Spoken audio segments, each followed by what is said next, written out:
Well, looks like we're live, I think, maybe, hopefully. It's 5 minutes early, so I'm just going to, I don't know, maybe tell a couple of jokes. No, I tell you, what I'm going to do in this 5 minutes while I'm waiting for people to come in is kind of explain this in a little bit different way. We'll see how it goes. Um, it should be fun. It should be fun, I hope. Now, where do we start? Well, I was not really supposed to start for another 5 minutes, but this whole thing does weird things when YouTube doesn't work the way that it used to. One reason why I'm doing it the way I am tonight is because I can do this and I don't get in no trouble. I am actually old enough that when I started doing stand up on stage, we could smoke and nobody would throw things at you. Nobody would cuss at you. As a matter of fact, they would ask for a light while you were telling a joke. Anyway, so how did I get started? How did it get started? That's one of the questions that somebody asked me, and I figure I'll start with the question, and then we'll get into the other stuff. But somebody asked me how I got started doing stand-up comedy. Well, I was doing gratuity speeches, you all.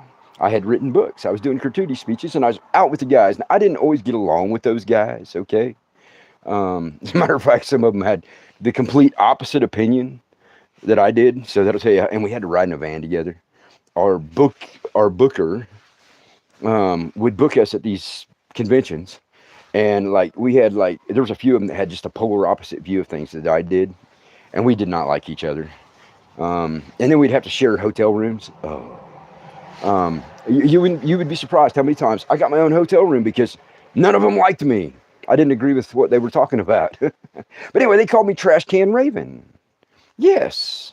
I did gratuity speeches for a long time, and they called me Trash Can Raven. Now, how did you go from being Trash Can Raven to being somebody who could do stand-up comedy? Well, I was out with the guys after giving a gratuity speech. And here's the thing. Anytime you saw me doing a gratuity speech, somebody said, hey, is he ready? Is he ready? Oh, well, he's out there. What do you mean he's out there? Well, Raven's out there with a trash can. And you know what I was doing, y'all? It did not sound good. I'm sure it did not look good. My hair was a little bit longer, but it was always braided, so I didn't have to worry about, hey, hold my hair back. But anyway, so every time I was doing gratuity speeches, I'd be throwing up. Literally, I would throw up from the minute I got to the place, not maybe not the night before, but the minute I got to where I was having to do the speech, I would have to be close to a trash can. And then right up until I got on stage. I'd get on stage to go, I'd be fine. I'd get off stage, throw up a couple times, I was fine, right? And I did that for years. Well, we went to this club one night, and it was a stand-up comedy club, and they were having open mic night. Well, I was funny, and the guys that were with me said, hey, man, why don't you get up there and you can make some money. And I'm like, how am I going to make some money? And they said, well, there's a prize. I think it was like $50, which is ironic because I did clubs all over the United States for years. You got $30 for doing a half an hour. Yeah, you made somewhere between $25 and $35. And you had to stay there the whole night. So you might do 2 or 3 short sets and you only got paid $35 to $50. Yeah, that's how well the comedy clubs paid. But anyway, so I get up there and I'm trying to think of what I'm going to make fun of, right? So I made fun of throwing up. I won $50 by telling a whole bit about throwing up. I did not realize throwing up was so funny. But it is funny, though. Have you ever noticed that when you throw up, it's always peas, carrots, and pepperoni pizza? Even if all you ate was mashed potatoes and cottage cheese or mac and cheese? Isn't that weird? I do not understand how no matter how many times I throw up, there's always peas and carrots in it. And I hardly ever eat peas and carrots. I don't get it. But anyway, Trash Can Raven. So I went from Trash Can Raven to doing gratuity speeches and doing stand-up comedy by myself, which was always different. When I was with a band, I was the guy out front singing, but I had 5 guys with me all the time. When you're doing stand-up, you're all by yourself. Which leads me to the other question. Somebody says, well, how can you do stand-up when you don't have an audience? Y'all, I've recorded my laugh podcasts this whole time, right where I'm standing right now. Except for now, you actually get to see me moving around because I cannot sit still while I'm doing it. You notice I'm kind of trying to stay in focus of the camera. I mean, I can't run this camera all over the place and run up and down my porch like I normally do. But I'll tell you what, it's better tonight than some nights. Some nights the crickets are out here going cheep, cheep, cheep, and you're thinking, oh my God, am I that bad that the crickets are cricket? But I've been in clubs that were worse. I did an 11 o'clock show one night, right? The headliner's off. They've already made their money and left. The headliners are off. And I go out at 11 o'clock. And the guys that are sober, the people that are working are just laughing their tails off, right? All the drunks in the audience are just completely toast. It's like, really? I might as well have just stood there like this.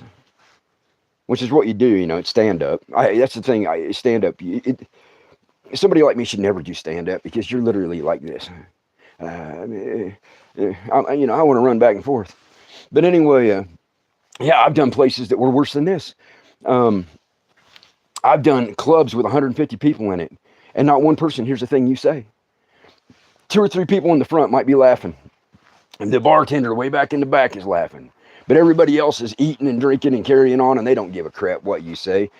And you make $20, you know. Sometimes they validate your parking ticket, right? But anyway, so I went from trash can raving to somebody who could do stand-up. It was great, you know. And then I've been out of it for so long. So, like, I'm doing music now, right? I did the 2 shows. And the first show, I was so hyped up, I should have drank like 6 pots of coffee. Because you could tell I was cranked up and nervous and, you know, being in front of a bunch of people again. But here's the crazy thing.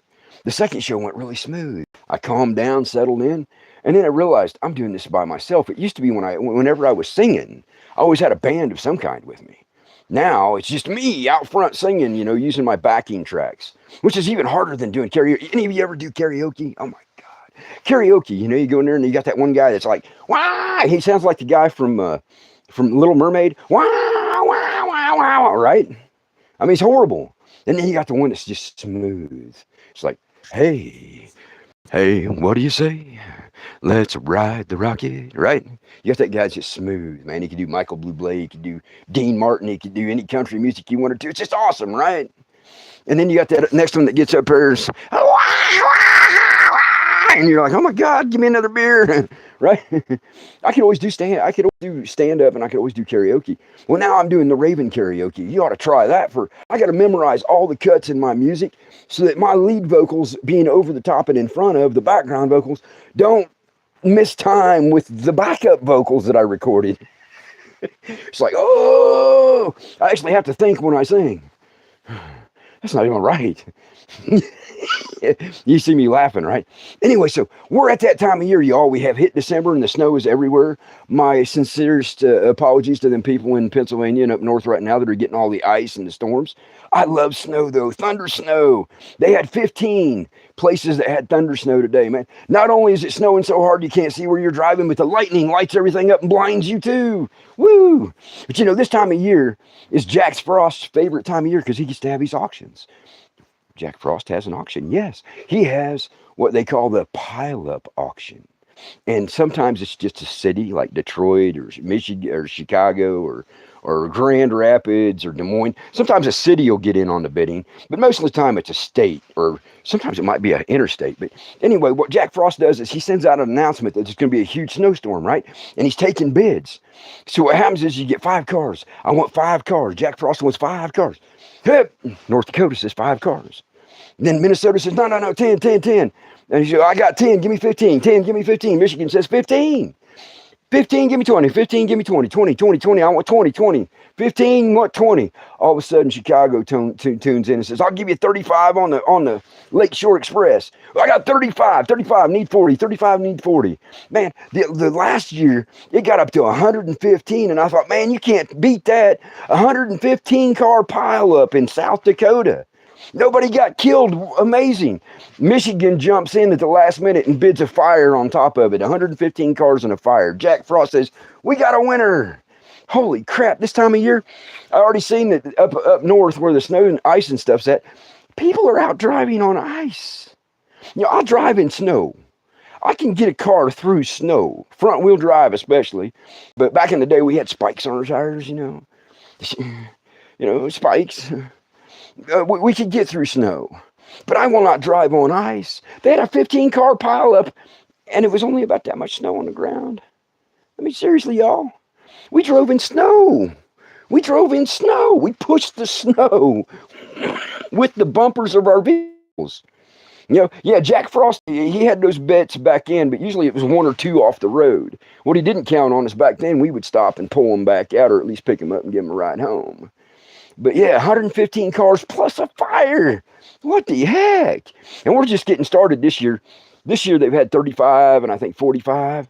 We aren't even getting into the bidding season. I don't think Jack Frost has even opened the auction house yet. Anyway, so when I got started, I had no idea what I was going to talk about, right? So I talked about throwing up and gas, right? And then I'm standing in this little itty bitty place, and it's another one of those open mic nights. And I said, man, I got no idea what to talk about. What do y'all want me to make fun of? And right out in the middle, right, there's this table of single dudes that are like in their 20s. And the guy in the middle says, pregnant women. I just stopped, and I'm like, ladies, he's the one that put me up to it. And I did a whole bit about pregnant women, and this is how I started. You ever been around a woman that was pregnant? It don't matter what she eats. She gets gas. Of course, it's really bad because when they first start, they can't eat anything because it's always coming up. That's holding up their hair, right? You guys don't hold up their hair, shame on you. Anyway, you're holding up their hair, and it don't matter what they eat, they throw up. You can give them a glass of water, and they throw up. It's like, how the heck? You give them a glass of water. In the old days, we used to do 7-Up, Bubble Up, and Sprite. That's to settle your stomach, right? You give them that, they throw up twice. And there's peas and carrots. I don't get it. But then they get past that part, right? And they start eating. Oh my God, they're eating. They're supposed to be pregnant, right? And they're not twins. It's just her and a baby. And they eat for like 6 people. Holy crap. I don't know. A skinny little woman gets pregnant. She can eat for like 6 people. And you're thinking, oh my God, is this indication of what that baby's going to be like? You'd be surprised, right? Anyway, so they get pregnant and all of a sudden they end up with gas, right? And then you end up with this really amazing song, gas in the wind. My wife is pregnant and it's always gas in the wind. All she eats bubbles up underneath the sheets. It burns my eyes. Right? You'd be sitting at the kitchen table, and all of a sudden you see something like, the kitchen tablecloth just kind of billows a little bit, and all of a sudden your eyebrows are gone, right? And you got to be careful because that is going to be the baby. When the baby starts walking around, the baby's going to come up. Oh, you're going to love on the little baby, and you're going to get this little poof, right? It smells the same. And there's another joke that's played on parents. You bring the baby home and they're just, oh, so cute. Oh, you are just a doll. Oh, yes, I love you. Oh, yes. And they smile at you and you change their diapers and there's nothing. Every once in a while you get that little fountain, you're like, oh, good God, right? They do have it. Even the girls have this water fountain effect. I don't know how, but I mean, I've had it. I don't know how that works. The boys, at least, it's kind of like a fire hose. You just kind of get a towel or something, But anyway, you bring them home and, it's a little runny and it's a little, but, it don't smell. That is a universal joke being played on parents. Because, if the baby smells like that when you bring it home, you're not going to want to keep it, right? But then, a couple months in, they start eating food. Maybe 6 months if they're being breastfed, right? They start eating food, and all of a sudden, you open up the diaper, and you're like, oh, what happened? The universe goes, got another one. Who's next? You got the gas mask on and the goggles, and, you got the drop-down mask and the gloves all the way up to here. You got your scarf and your apron on. And then you get the custard machine. And dads are usually the first ones to get it. Ain't that funny? Moms know better, man. They can see the body move or something, and they get the diaper back in place. Dads are like, oh, yeah, I got this, man. It's covered. It's like, oh, my God. At a war at the ice cream shop, and it don't smell good. But, yeah, I mean, that's the ultimate joke. But pregnant women, oh, my goodness. And then here's the other thing about pregnant women. Guys marry women because they like, these things. I'm trying to be nice. But when a woman gets pregnant, if she's breastfeeding, they become squirt guns. You marry her because she's, they're at home. You touch them things while she's breastfeeding, and you just, and I'm telling you what, I actually accidentally put that stuff in my coffee one time. I had a friend, him and his girl had a baby, and she was breastfeeding. I was over there and I made coffee. I always got coffee with me. I actually brought some out here so I could keep my throat from drying out. That's so fresh. I felt it squeeze my cheeks. But anyway, I said, I need some creamer because her coffee wasn't very good. And she goes, it's in the door. So I go in there and I get the little jar. I'm like, okay. And I put it in my coffee. I stir it up. I take a drink. I'm like, holy crap, your creamer's gone bad. And she goes, what, huh? I said, I come around the corner. I said, your creamer's gone bad. Look at that. That's awful. And she starts laughing at me. I was like, what's funny? She goes, that's breast milk. And I said, only a baby would drink that. Yeah, I didn't know. Anyway, yeah, and then you get. But anyway, yeah, they become squirt guns, and unfortunately, sometimes you don't even have to touch them; they just come. Anyway, some women go through all this when they're pregnant, and the gas. Sometimes it doesn't stop, and you don't know if it's mom or the baby. Then when I was a kid, they want me to talk about being Gen X, right? Well, Gen X, we're a whole different crew anyway, if you can't tell. I mean, we're supposed to be full-grown adults. I am kind of tethered tonight, whether I want to be or not, y'all. So I do have some room to move. But anyway, here's the thing. We're supposed to be full-grown adults. We're supposed to be adulting. We did enough of that when we were 10 and 12 years old. We're done with that. I mean, we're in our 50s and 60s. We're wanting to play some now, right? I'm doing music. I'm doing comedy. I'm having fun. Matter of fact, I should have been doing music 30 years ago. But now I take the music serious, but I don't take me serious, which means it's more fun, right? But no, when I was a kid, we had all kinds of things. Like, I had my first drunk driving accident when I was 3 years old, y'all. 3! I had one of them pedal cars, you pedal.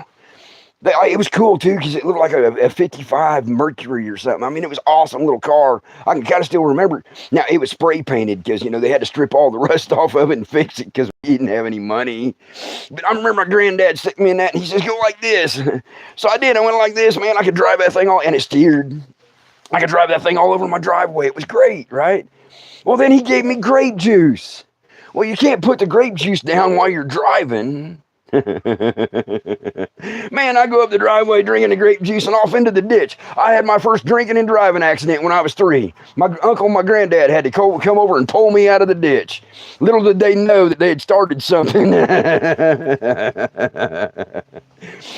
wasn't drinking. I like to do donuts in the snow. One year I was out there doing donuts at the intersection where I wasn't supposed to be. Don't be doing donuts in that intersection. Okay. I was out there doing donuts in the intersection because it was snow, not gravel, right? So I'm not throwing gravel everywhere. Man, I spin around, truck off into the ditch. I'm like, man. No, I'm out in the country, y'all. I had to walk across the fields. It was faster to get to my friend's house to walk across the fields in the snow. Cold, too, like 16, 17 degrees outside. Of course, I wasn't dressed for it, a teenager. And I wasn't drinking. I was smoking a cigarette. This kind of cigarette. Anyway, I get at my buddy's house and we come back and we're going to pull it out of the ditch, right? Snow on the ground. My granddad just comes around the corner right behind us. He goes, what'd you do? I said, I went in the ditch. He goes, I can see that. And he says, you pull it out? And I'm like, yeah. He says, you ever look under it? I dug underneath it, He said, you might want to look again. And I'm thinking, how the heck? He just pulled up behind me. Has he been here before? Yeah, probably had been, right? Man, I get up underneath there and I get the snow out. I broke a tie rod. I said, well, we can pull it out and we get it home. He goes, no. What? He said, you're going to call your uncle. I said, oh. My uncle didn't give me no family discount. He says if I was dumb enough to do the donuts in the corner like that, I was paying for the call out in the evening fee. I was going to pay for the call out and the snow fee. I was going to pay full tow fee.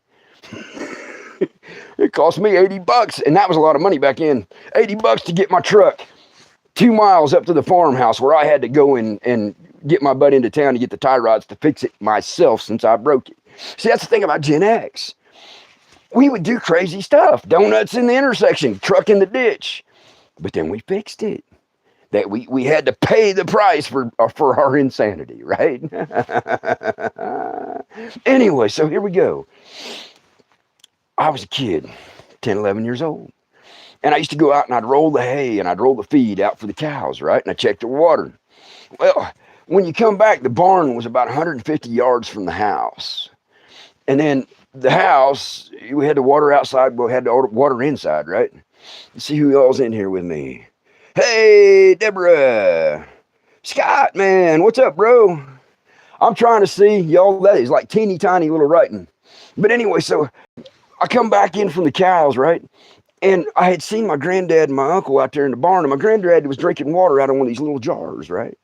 I thought, well, heck, man, the house is 150 yards that way, roughly. And the water's cold, but man, there's water right there on that bench. Man, I went in there, and if I'd have taken a sniff, I'd have probably been okay, but I just picked it up, and I just went like this, y'all. I got to get a drink anyway. I just went like this. In reality, I would have been out of view by the time I got down. Man, I come to, my granddad smacking me on the back. Old Angus Schmidt's pouring cold water over my head. I'm going, I couldn't breathe, you all, man. It felt like somebody had poured liquid fire down my gut all the way to my butt. And I'm, breathe. I'm like, My granddad says, you don't want to drink that water, son, you sip it. And I'm like, huh? Yeah, it was moonshine. Man, he gets me up and he takes me over to his house because I lived at the farmhouse and him and grandma lived in their house. He takes me over to their house and my grandma looks at me and I'm happy. I'm happy. Yeah, I'm really happy. She goes, what happened to him? Grandpa said something about the jar on the bench. Man, she shot him them looks, you know. It was one of them. Man, I'm like, she goes, go sit down. And I said, okay. Okay. I stayed with them that night, man. And the only thing I can really remember about that night is every time Granddad came anywhere near my grandma, you know, that look like, I'm not going to forget this. Oh, my goodness. And then the next morning, you know, that's the only time my grandma ever had any sympathy for me when I had a hangover. The one time in my life I can say my grandma was sympathetic to my hangover. Because, I mean, when I got older, she would call me at 5 o'clock in the morning. She said, I need firewood carried in. Granddad had to go to work. I was like, I don't care what you did last night. Get over here and get my firewood. Okay, yes, ma'am. But that time, I got the sympathy and Granddad got the stink eye. But yeah, we always had water around. That water was so potent. When my uncles would get their race cars out for the beginning of the season, they would pour a little bit of that into the carburetor and a little bit of it into the gas, the little gas tank. They start that thing up, boom, man! It looked like a diesel truck that hadn't been run for a while and was running wide open. Just a big black smoke ball, and then it was ready to go. And they would do that. Like, I bought a brand new car. Anyway, brand new to me. It was like a 1970 something. But anyway, I brought this car, and my uncle says, man, put a little bit of this in the carburetor. And I did. Man, it went, oh, boom! Black thing. It blew the muffler off the back of it. But in a big black carbon, what it looked like one of them black things from the smog, you know. But ran perfect from that on in. So, you know, you don't drink the water. You sip it. Later on, when I was in my teenage years, we were doing, you know, the old game of flashlight tag, you know, and we had corn that was, you know, I don't know if you can see this, but we had corn that was like 10 and 12 feet tall. People don't realize how tall corn is in a field. And, you know, we're like 14, 15, just old enough to be kissing, but I didn't have anybody with me that night. Anyway, so you got your flashlights, and back in, you could get batteries and put in a flashlight, and it might last for months. You can put a brand new set in there and they might last 20 minutes. We get out in the cornfield and okay, you're it, go, run, right? Sometimes we'd take the little pieces of silk and whoever had the longest one was it, right? That was how we started. Anyway, so you run off into the cornfield and you shut your lights off. Man, I'm way down at the other end, and it was pretty neat because it was like 150 yards this way and like 200 yards this way, and there was a woods all the way around it and a creek in the back end. I mean, I used to hunt there all the time. So I'm out there in the middle of that, and I'm like looking, and I look down, and I can kind of see lights through the bottom of the corn, right? And all of a sudden, my light goes out. I'm like, oh. So I just get down on the ground. That way they can't see me, right? And I can see them if they're coming through the corn because I can see the lights at the bottom of the corn, through the bottoms. And all of a sudden, I hear this noise. It's like, man, what is that? And you hear it again. I'm like, okay, that's not a dog. And you're sitting there, really, you gotta get really quiet. Okay, that's not a deer. We don't have any bear or cougar. It's not a raccoon or a squirrel. What the hell is it? And you get really down low to the ground, so you're like looking right through the bottom, the whitest part that you can see between the plants, right? You can't see anything. Yeah, you look at the other way and you see some lights way up the other end of the field where they're coming towards you. This is from back here, where the woods and the river are, the creek's at. And you're like, oh man. Now, you're trying to listen for it. You're trying not to breathe, you're because you got no idea. It doesn't sound like anything you're feeling. I hunted. I knew what stuff sounded like. It's like, so you get really low to the ground and you're listening, and all of a sudden, you got the dump, the dump, the dump. You can't hear anything now because your heart's beating so hard in your ears. The dump, the dump, the dump, the dump. You can't tell what the heck it is. You're like, oh. And it's getting closer, and you can't get your light to work. And at this point in time, you don't even know if you want to try to shake it because if it comes on, whatever it is going to see you. You're like, man, and you don't know what it is, and it's getting closer, and it's getting louder. So you're like, okay, I'm going to stand up. And if it gets any closer, I'm going to run. So you start to stand up, right? About the time you start to stand up, my uncle crashes through the corn into me. My light comes on and right into his eyes. He screams, I scream. Everybody at the other end of the cornfield is going crazy trying to figure out what's wrong with me. My uncle hands me the jug by the handle. It's a big jug. He says, don't drink this water when you're out in the cornfield, boy. He'd been out there drinking that water by the creek and got lost in the cornfield. Scared the bejesus out of both of us. But yeah, if you're going to drink that kind of water, you sip it. Think about sake. Not good, not guzzling. Oh. Although I knew some men that could drink it pretty stout. You ever had things that just pass through your life? I've had all kinds of things pass through my life. You ever had kidney stones? Kidney stones are one of them things that you just don't want to pass through your life. All of a sudden, you get this little pain in your back, and you're like, oh, man, did I move wrong? You're like, oh. You're like, hey, baby, my back hurts, man. It's right here. She's like, well, you did work kind of hard today. Well, yeah, I did. Thank you. She never tells me I work hard. She says I play pretty hard, though. Yeah, you did work pretty hard. You moved them bags. It really hurts, and you're like, I'm okay. Man, you go to get in the shower that night, and all of a sudden, it stops moving, and you realize, I'm not okay anymore. I got a whole song just dedicated to the whole process. I always did like Neil Diamond, so I don't make none of money off of this anyway. So here we go, right? Pea full of rocks, ain't no good surprise. You try to go, and it buckles your thighs. Another stone's gone, and you ain't gonna smile. First they pass right through you. I mean, they really do pass right through you. Then one gets stuck in there. You buckle from the pain. Right? You want to catch that? I got the whole version of it on another show, but people just love it. But man, it gets stuck in there. It's like, and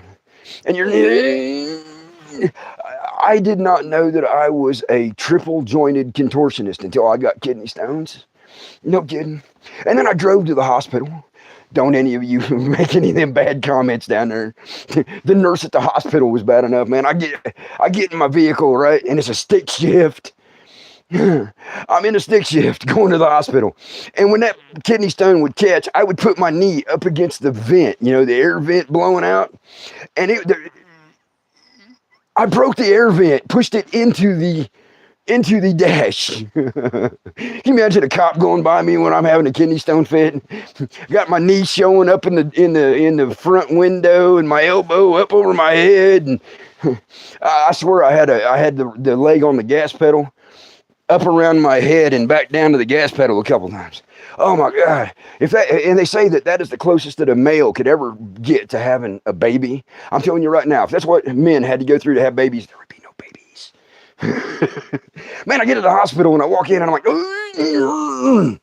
and she goes, "Can we help you?" I was like, she goes, "I don't speak that language, you know." I said, "Kidney stone."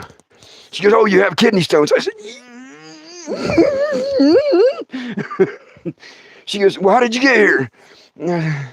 "I drove." "You did what?" I have never seen a short German woman turn into a 7-foot tall beast looking down at me with a paddle. Look like grandma with the old paddle ball thing. I fully expected to hear Martha go, "You did what? Have you lost your mind? What was you thinking?" Yeah, I mean, come on. She, "You drove?" "Yeah." She says, I take it it's pretty painful." "Why don't you come back to the back?" Man, they put me on an IV. I don't know what it was, but they gave me a shot, and they gave me an IV, and they gave me a pill. You know, the nurse that came in kind of looked like Jack Black that had been hung over, drinking for like a month, sleeping out in the back garbage bin, hair everywhere, beard dirty. All I can tell you is that nurse did not look. But after that shot, I had Jessica Alba. I was like, "Oh, hell, where'd you come from?" "Oh, I work here." I said, "I didn't see you a minute ago." But here's the problem. I'm loaded, y'all. I don't know what them shots were, but I have never felt that good on anything I did as a teenager, including acid. I could feel that kidney stone grinding its way through my tube from my kidney to my urethra. I could feel it like a Dremel. I could feel it. And I didn't care. That's scary. It's doing that, and you know it's doing that. You can feel it doing that. You're like, "Give me another hit." Can I push that red button again? "No, you have reached your limit." Daggone it, man. And Jessica just left. No, she comes back in, and here's the problem. She is like the sexiest little imp. If I had the ugly dude that started, I'd have been okay.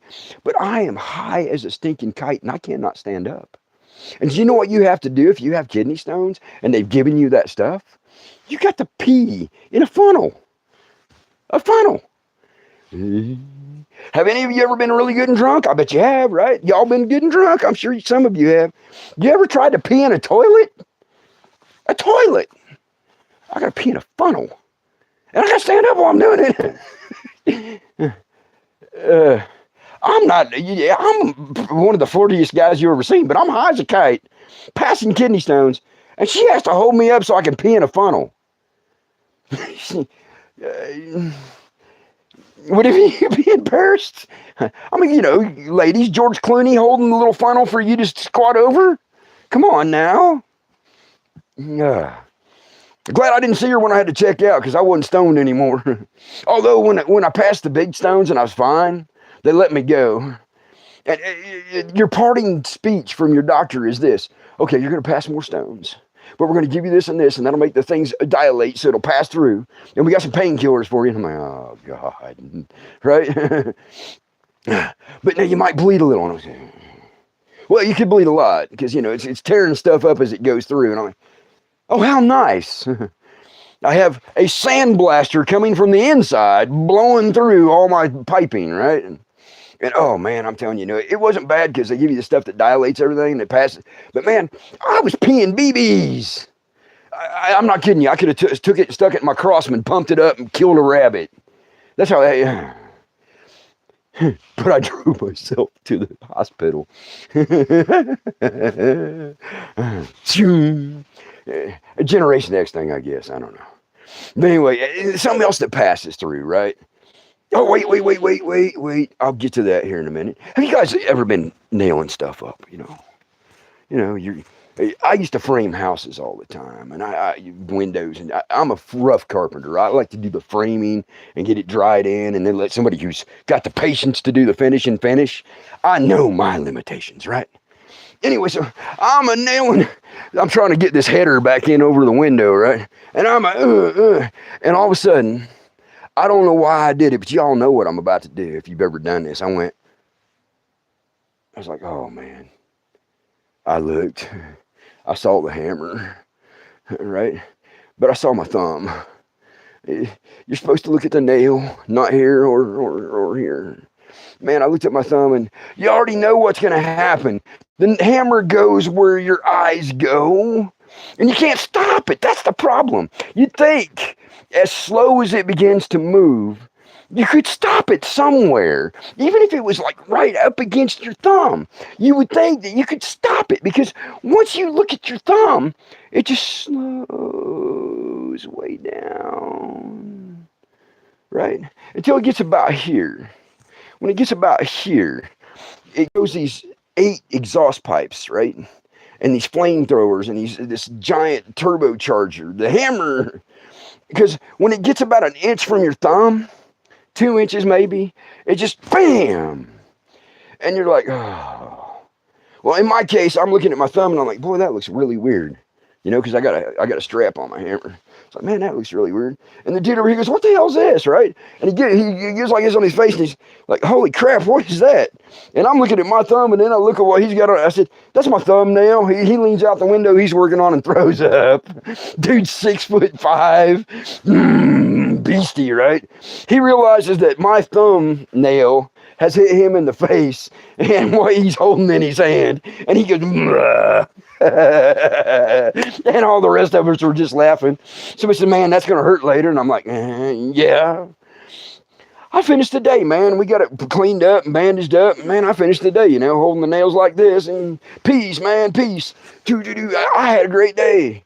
I got home that afternoon and I sat down at the table and I was going to get me a cup of coffee, right? So I went to pick up my coffee cup. And I like to use my left hand. You know what that thumb said? That thumb says, oh, no, you're not using me today. I'm mad. Wasn't too bad. I mean, that's about as loud as it got. Oh, I'm mad. It's like, I get it in the shower and get it cleaned up and get it bandaged up again, and get some medicine on it. And it doesn't look great, but I've seen worse and done it to myself. So I'm sitting there watching TV, and I got my arm sitting down here on the armrest, and all of a sudden I get this, hey. It's like, what? I'm still mad. I'm like, okay. So I put it up behind me and talk to me now. And talk to the back of my head. I went to sleep, man. I didn't feel a thing. It's like, oh yeah, that works pretty good. And I know I got to go to bed, and I'm trying to figure out how I'm going to do this. So I'm like, man, what do they do in the hospital? Oh yeah, in the hospital they hang them up, if like in a cast or something. It's like, okay, how am I going to do that? So I found a bandana and I tied it around the headboard, the end of the poster board, hung it up there, and I stuck my arm up through it. I was like, man, my arm is going to go to sleep, but that's all right. This thing won't talk to me all night. Man, after I got settled in, it did. It went to sleep. I didn't hear anything. It was like, hey, that wasn't nice. You hit me. You did. It's like, shut up. Go to sleep. Hey, I ain't going to forget. Just go to sleep. I'll get you. Man, I go to sleep and I'm doing great, y'all. My arm's up here. I'm swearing my arm's asleep down to here at this point, though. And I'm like, oh, yeah. Hey, shut up. I'm going to sleep. Man, I don't know what time it was, but somehow I got rolled over and this thing dropped down here. Bullhorn. Hey, you! What did you think you were doing today? I was like, oh, yeah. It was using 4-letter words that I don't use in public or on my podcasts. It was using 5-letter words that I rarely use. It was using 7- and 8-letter words in English that I would have had to think about. And by the time I got figured out why I was laying on it and getting off of it, it was using languages that were probably from ancient dead languages, all right? I didn't understand a thing it was saying. I just knew it was swearing at me in extremely loud voice. I'll tell you, it was so loud the neighbors called and told me to shut it the hell up. You know, for the next 3 days. It was speaking to me in Manchurian, Swahili. The words were like that damn long on a little itty bitty piece of paper, and it was all swear word. But every time I saw the 6'5" dude that weighed 400 pounds, well, 350, I could say, "Hey, look at my thumb," and he'd go and turn green. Hey, it made the pain worth it. Gen X. Yeah, back to passing through. Now, I like to do construction because I made decent money doing construction. But here's the thing. I always had this rule about nails. You never leave a nail sticking up out of a board. If you leave a nail sticking up out of the board and I catch you, you're off the site for the day. If somebody steps on it, you're gone, right? And then I had to change that a little bit because they changed the rules and you had to give somebody a warning. Well, if you left a nail sticking up and I saw you, you got a written warning. There's your number one. Second one, you're gone. If somebody stepped on it and that was the first incident, I still had to give you a written warning. Second one, you're gone. Well, guess who stepped on it? Man, I come into the job site and I saw this brace wasn't quite right on the wall and I went to remove it. And as I stepped forward, hands full of a wall and a bracing board, the bracing board that was nailed to the floor had a nail sticking out of it like that. And you just hear this little... I was like, oh, didn't hurt. Really didn't. So I get the wall. Hey, come over here and help me get it. And they come over and they help me get it braced up. And I said, man, give me that pry bar nail puller. And I said, for what? And the guy looks over and, it's sticking through the top of my foot. And he passes flat out. Had to get somebody else to give me the nail puller to get my foot. So I got a stick shift, you all. I wrapped the cut off sleeve of my flannel shirt around my foot tight. And I got a stick shift. It's in my left foot. Have you ever tried to drive around a hospital? You know what that's like. How many times you got to use the clutch? And that's just getting into the parking lot, not around it. And then try to find a place near the emergency room where you can actually get into the building with a nail sticking out through the top of your foot. And it's always bad because your boots didn't really do anything, but they're going to eviscerate your boot. $160 pair, $320 pair of boots. And they're going to eviscerate $160 worth. It's going to cost you $320. The boot didn't do anything. Man, I get up there to the desk, and that little nurse says, well, what can I help you with? You look like you're doing pretty good. And I said, no. I said, I need to see a doctor. And she goes, for what? She said, you're being a smart ass. I just took my foot and stuck it up on the damn desk. She goes, well, maybe you do need to see a doctor. I thought she was going to pass straight away, man. Blood running down the boot, nails sticking out of my foot. And she goes, yeah, I thought I was going to have to go around and pick her up with the board still attached to my foot. Anyway, they get me in a wheelchair, and there's another one of them cases where the nurse that's taking me back I thought she was going to do the Martha thing. What was you thinking driving yourself here with that sticking out through your foot? Stick shift. Have you lost your mind? Yeah. But she was giving me a lecture about driving myself to the hospital. And then I get back in the back, and I don't know if you all know remember Red Fox. Red Fox was from Sanford and Son. I just thought he was funnier than heck, and he did some really dirty comedy, though. He did some great straight stuff, too, though. But, man, I come back around here, and they got me up there, and they've already cut the shoestrings because they knew they were going to have to do that. And this guy comes in there, and he looks at my foot. He says, man, you don't look like you're in too bad a shape. And then he stepped around and saw my foot, and he goes, I bet that hurt, didn't it? And I said, not at first. He goes, hurt now? And I said, oh, yeah. He says, you going to do that again? And I said, not if I can keep from it. He was funnier than heck, man. Couldn't ask for a better doc if he got in. And he said, we're going to have to cut that boot off. He said, I bet that was expensive. And I said, yes. Yes. He said, yeah, we're going to have to cut it off, but we need to figure out what. Yeah, okay. So you do an x-ray. Poor Boot had to get an x-ray with no protection, no lead liner or anything like that. Man, he said, it looks like we can just take it right back out. And I'm like, oh my God. They cut my boot, man. They destroyed my boot. It looked like it had surgery by Jason Voorhees, Freddy Krueger. That poor boot, man, it did not fare very well in the surgeries. But anyway, he's like, he's putting this drops and stuff. But anyway, he took it back out the way it came in, which was great. Because you couldn't really get to it to cut it off and pull it the rest of the way out like you would with a hook. He said, it didn't hit anything vital, but if you start bleeding, I got to help. And he did. He had help with him. Man, he pulled that thing out for him. He's like, whoa! He says, well, I thought it was numb enough. That's one of them cases where I could have went through the roof screaming like my grandma when she saw a spider. Yeah. No, but anyway, he gets it out. It was a process. And I'm sitting there, and he goes, okay. And they got this bucket, and they got these towels. And he said, we're going to put this stuff on there. And I'm like, okay, that's pretty cool. Man, he puts this stuff on here, and the top of my foot erupts like a volcano. And then I noticed that it's running out of the bottom of it, too. I had a completely pass-through foot for a while.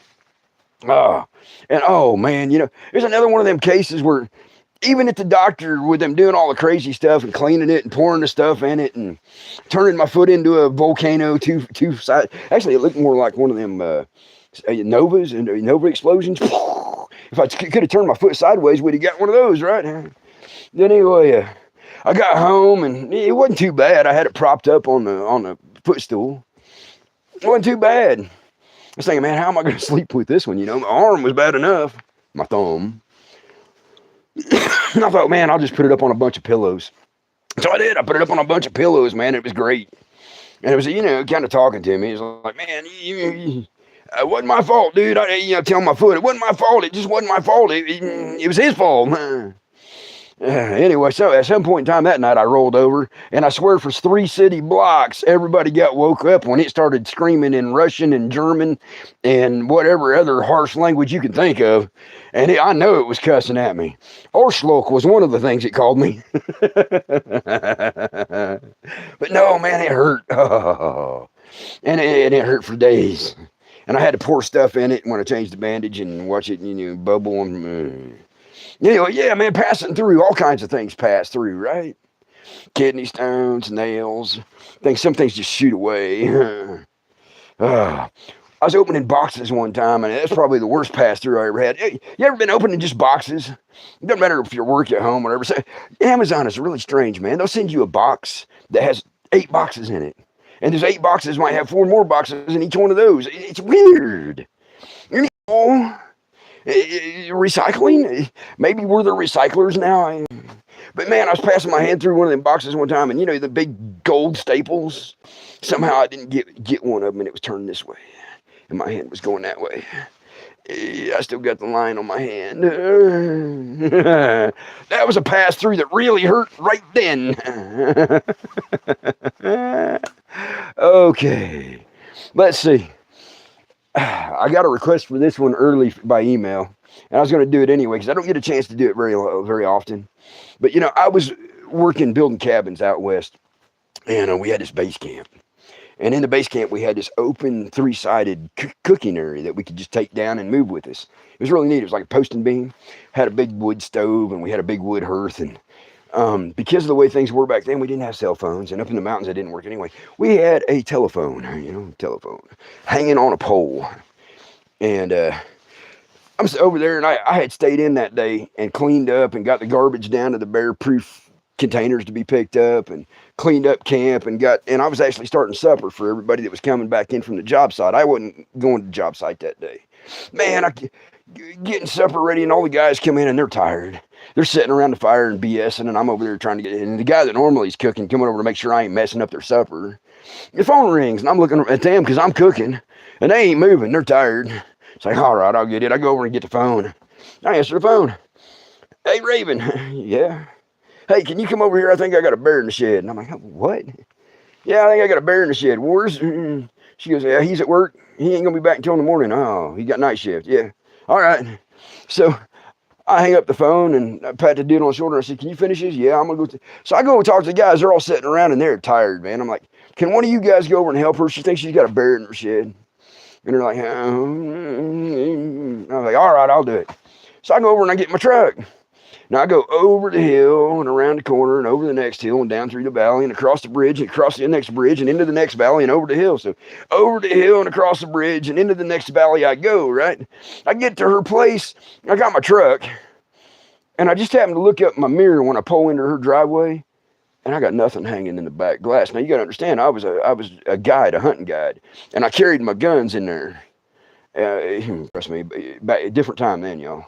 Nobody was going to take any of that stuff. Even if I was like in town, they weren't going to touch it. And I didn't haul it that way all the time, but when I was out in the mountains, I did because I never knew what was going to happen. And I usually had a 45 with me or 9mm. Anyways, I'm looking at I'm like, oh crap. So I get out and I flip the seat up, and the shotgun's not sitting there either. And I'm like, oh man. And then it dawned on me, I had taken them all out because I was getting ready to go guiding. They were all broke down on the table inside my trailer at the base camp. I'd taken them apart, oiled them, cleaned them, checking them all over. Hadn't got them all put back together yet. Just letting them oil. And I'm like, man. I looked all over the place. You all looked in the back for mattocks, axe handle, anything I could find. And it dawned on me. I looked in my glove box. My pistol was in there. It's like, oh man. You know, like, well, it's a pistol. No, you don't understand. It was an old 49er. It was a 9-shot 22, okay? A 22. Now, I could shoot magnums and longs out of it, and I did a lot. And that was my little snake gun. So if I was out, like, hunting or when I was guiding, I could actually carry that in a regular holster on my side or on a saddle holster. And that was my snake gun. And with a magnum or a long in it, it had a little more power, okay? But I didn't have a magnum or a long. The only thing I had in the glove box was my squirrel shot, which were 22 raids. It's like, man. So I'm like, 9 shots, okay. Yeah. I make sure I'm good, you know. I go around the corner and right at the end of the shed, the door is just cracked just a little bit, you know. It's like, oh man. And the sun's over here. I'm looking. I just put my ear up there real careful. My God. Man, I don't hear anything. It's like, what the heck? Door's open though. So I put my ear up there again and I'm like, I don't hear anything. It's like, man. It's okay. So I just pushed the door open a little bit now. I got my pistol in this hand. And I'm turned this way now and I'm listening with my other ear. Maybe this is better, right? I pushed the door open just a little bit and I'm listening. I don't hear a thing. It's like, wow. So I turn the other way and I take my foot and I lean back. You know, I don't know what I was leaning back for. And I push the door open and I'm looking, you know, and the sun's kind of, so I'm looking. Man, I don't see nothing. I see totes over here and the freezer over here and totes over there. I see the big shelf closet thing over there. So, man, I don't see nothing. There's a window back here with light coming through, but I don't see nothing. It's like, man. So I just step in. It's like, man. And I'm looking, you know. And I got down to my side. I don't want to, you know. I'm looking. And all of a sudden I hear. It's like, oh, man. The door has gone closed behind me. It's like, oh, man. By that time that booger stands up, I'm like, oh, no. It stands up and it's going, nom, nom, nom, nom, nom. It's like, oh, man, you're kidding me. It's got a mouthful of dog food. It's like, nom, nom, nom, nom, nom. It's like, oh, this is not going to be good. It's looking at me and I'm looking at it.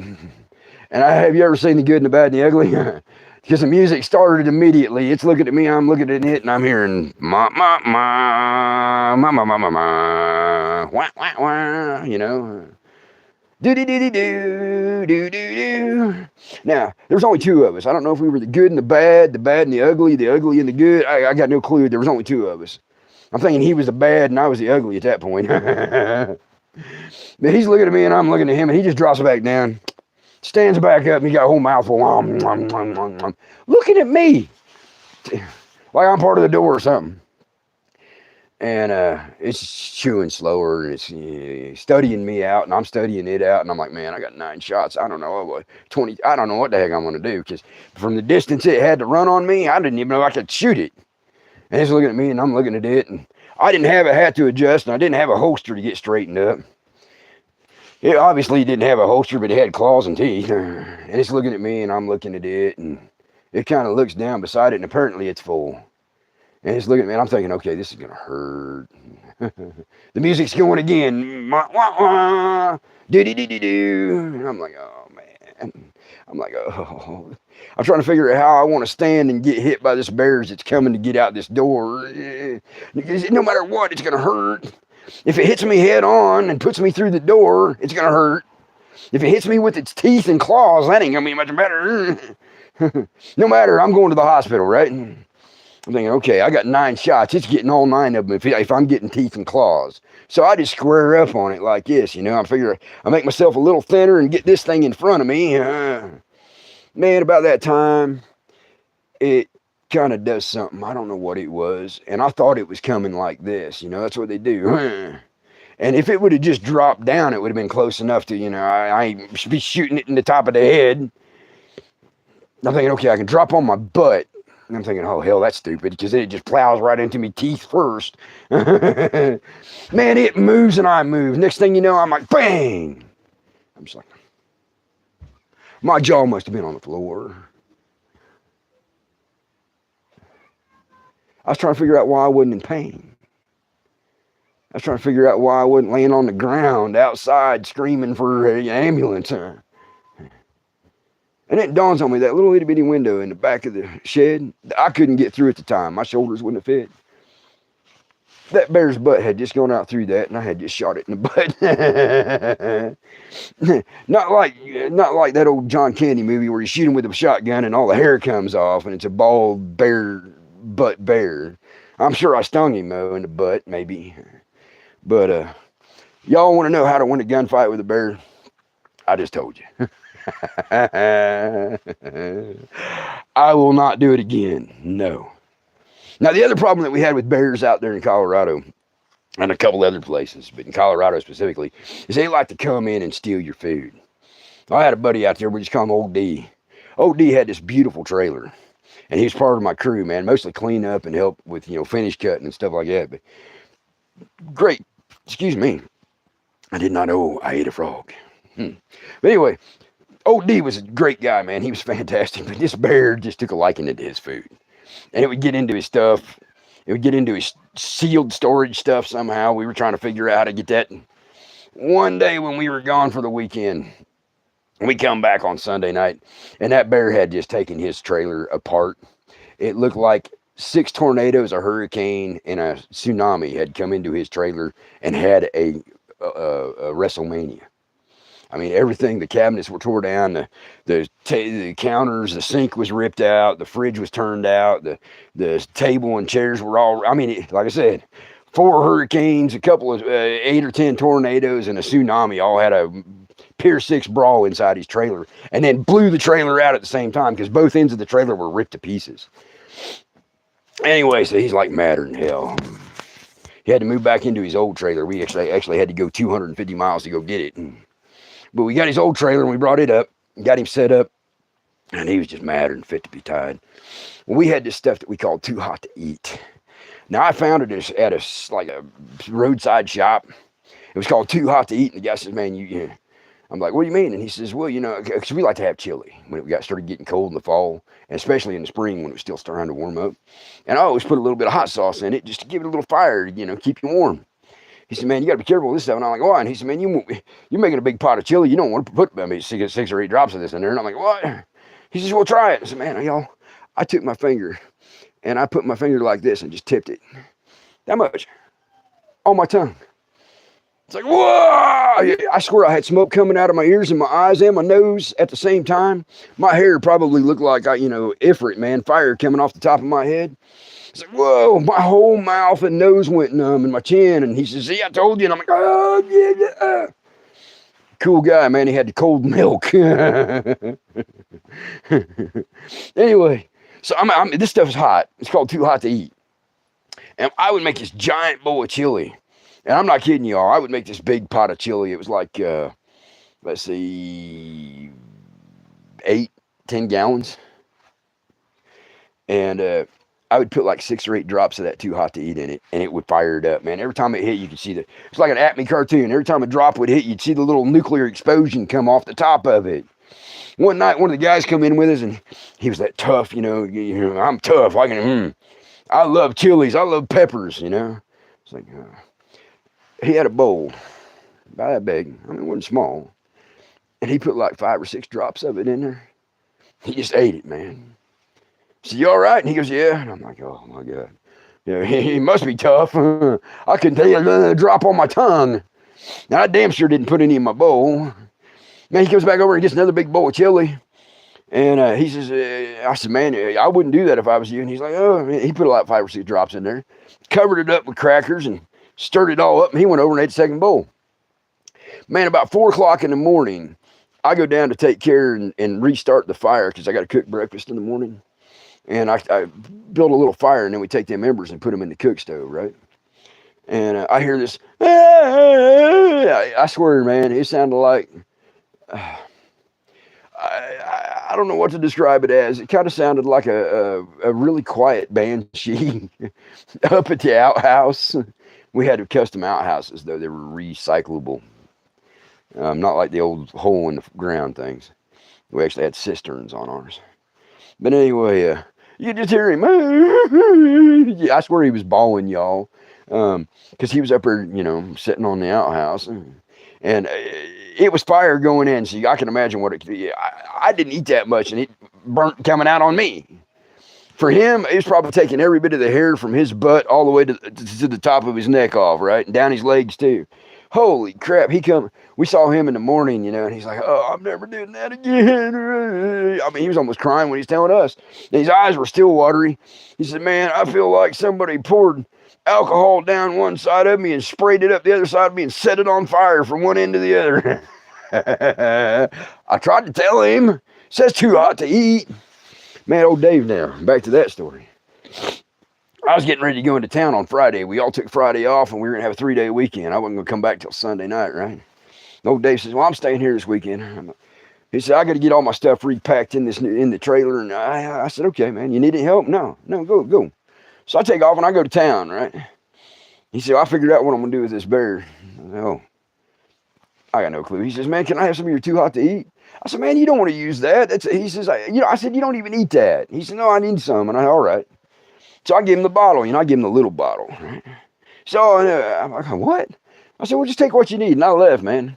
I saw him reach up there and he grabbed that big bottle, right? The one I use for camp cooking. And I go to town. We come back Sunday and we build a fire out in the fire pit and we're all sitting around just having a good time. And I said, man, I ain't seen that bear. Heard you talk about him. He said, oh, no. He says, he put peanut butter on balloons, right?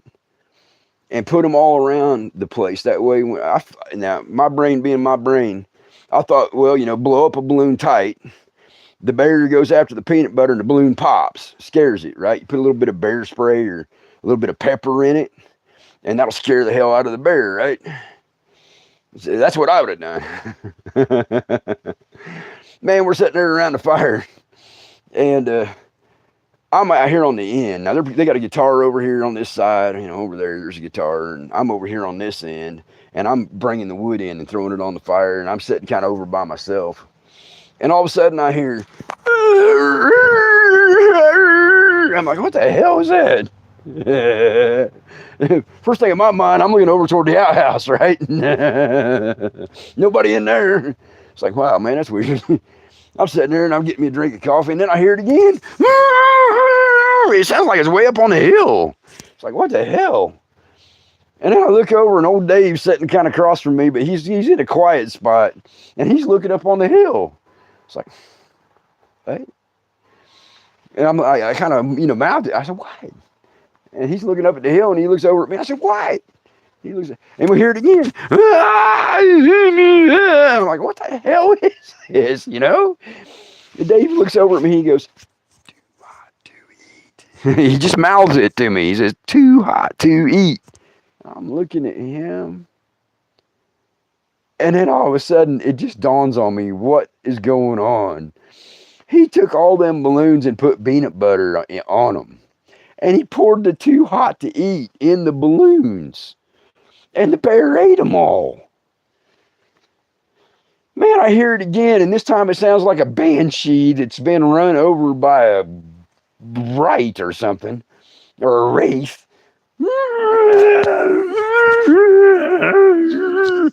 I started laughing, you all. Because I know what's going on at this point. I am laughing my butt off. I was like, oh, I can't talk at this point because it makes the same noise again. Just as I started to get calmed down, here it goes again. I'm like, holy crap. And my late wife is sitting here beside me, and I'm laughing so hard she can't even get my attention. She goes, what's going on? And I'm like, I'm trying to get it out. She goes, what? And finally, I get it out, and I say, bear. And when I do, it does it again, and I fall off the stump I'm sitting on onto the ground. I am literally on the ground, kicking my legs and throwing my arms. I can't breathe. That bear might as well have been standing on my stomach by the time I got done laughing. I just happened to catch out of the corner of my eye, old Dave has fallen over. He's laughing so hard, he's peed himself. Everybody's trying to figure out what we're laughing about. And they get real quiet, and all of a sudden it does it again. I'm telling you what, that bear, it wasn't the one I shot in the butt, but I guarantee you that bear had no hair on its butt. Probably all the way down its legs, and half the woods over there where it was going was melted off. Holy crap. I laughed so hard I couldn't talk the next day, and my stomach felt like I'd been doing setups for a week. And here's the crazy thing. People don't realize a bear can drink antifreeze and it don't kill it. It can drink gasoline and it don't kill it. I don't... Oh, Dave thought that the too hot to eat was going to do anything to it. Apparently, it wasn't very comfortable coming back out, though. I guess we could have asked the dude that worked with us that was... I ain't going to say his name, that was stuck in the outhouse half the night. Yeah. Too hot to eat. Woo! Bear didn't think so, but coming back out, it might have been a little warm. People are always asking me about things, that get on my nerves. Uninvited guests get on my nerves. You get all kinds of them, There's like Martha. Everybody, y'all know a Martha, right? You've heard me do the voice. Now you're going to see me do the voice. Let me get a drink. But, Martha is that neighbor or that auntie or that cousin or whatever that just drives you crazy. I mean, you'll hear, you will be asleep. You were out all night partying when you were younger, just married, and you were up all night, if you know what I mean. And then you hear, y'all home. You're like, oh my God, is that her? Whoever you're with is like, yeah, I think so. Don't make any noise. Hey, I know you're all home. Your car's out here. It's like, oh my God. Can we hide our car somewhere next time? We're going to have to. Do we answer the door? Well, she's going to knock until we do. Hey, I know you're there. Come on. You know who I'm talking about, right? Everybody knows one of those, right? Sometimes it's your next door neighbor. But no, I mean, we always got one of those. I said I like Acme cartoons, the old Bugs Bunny and Roadrunner. I said, you always hang a horseshoe upside down for luck. What you do is you put a little dowel rod out by the edge of your porch, and you make them knock or use the doorbell right there. And the dowel rod sticks out. The horseshoes hang on it, right?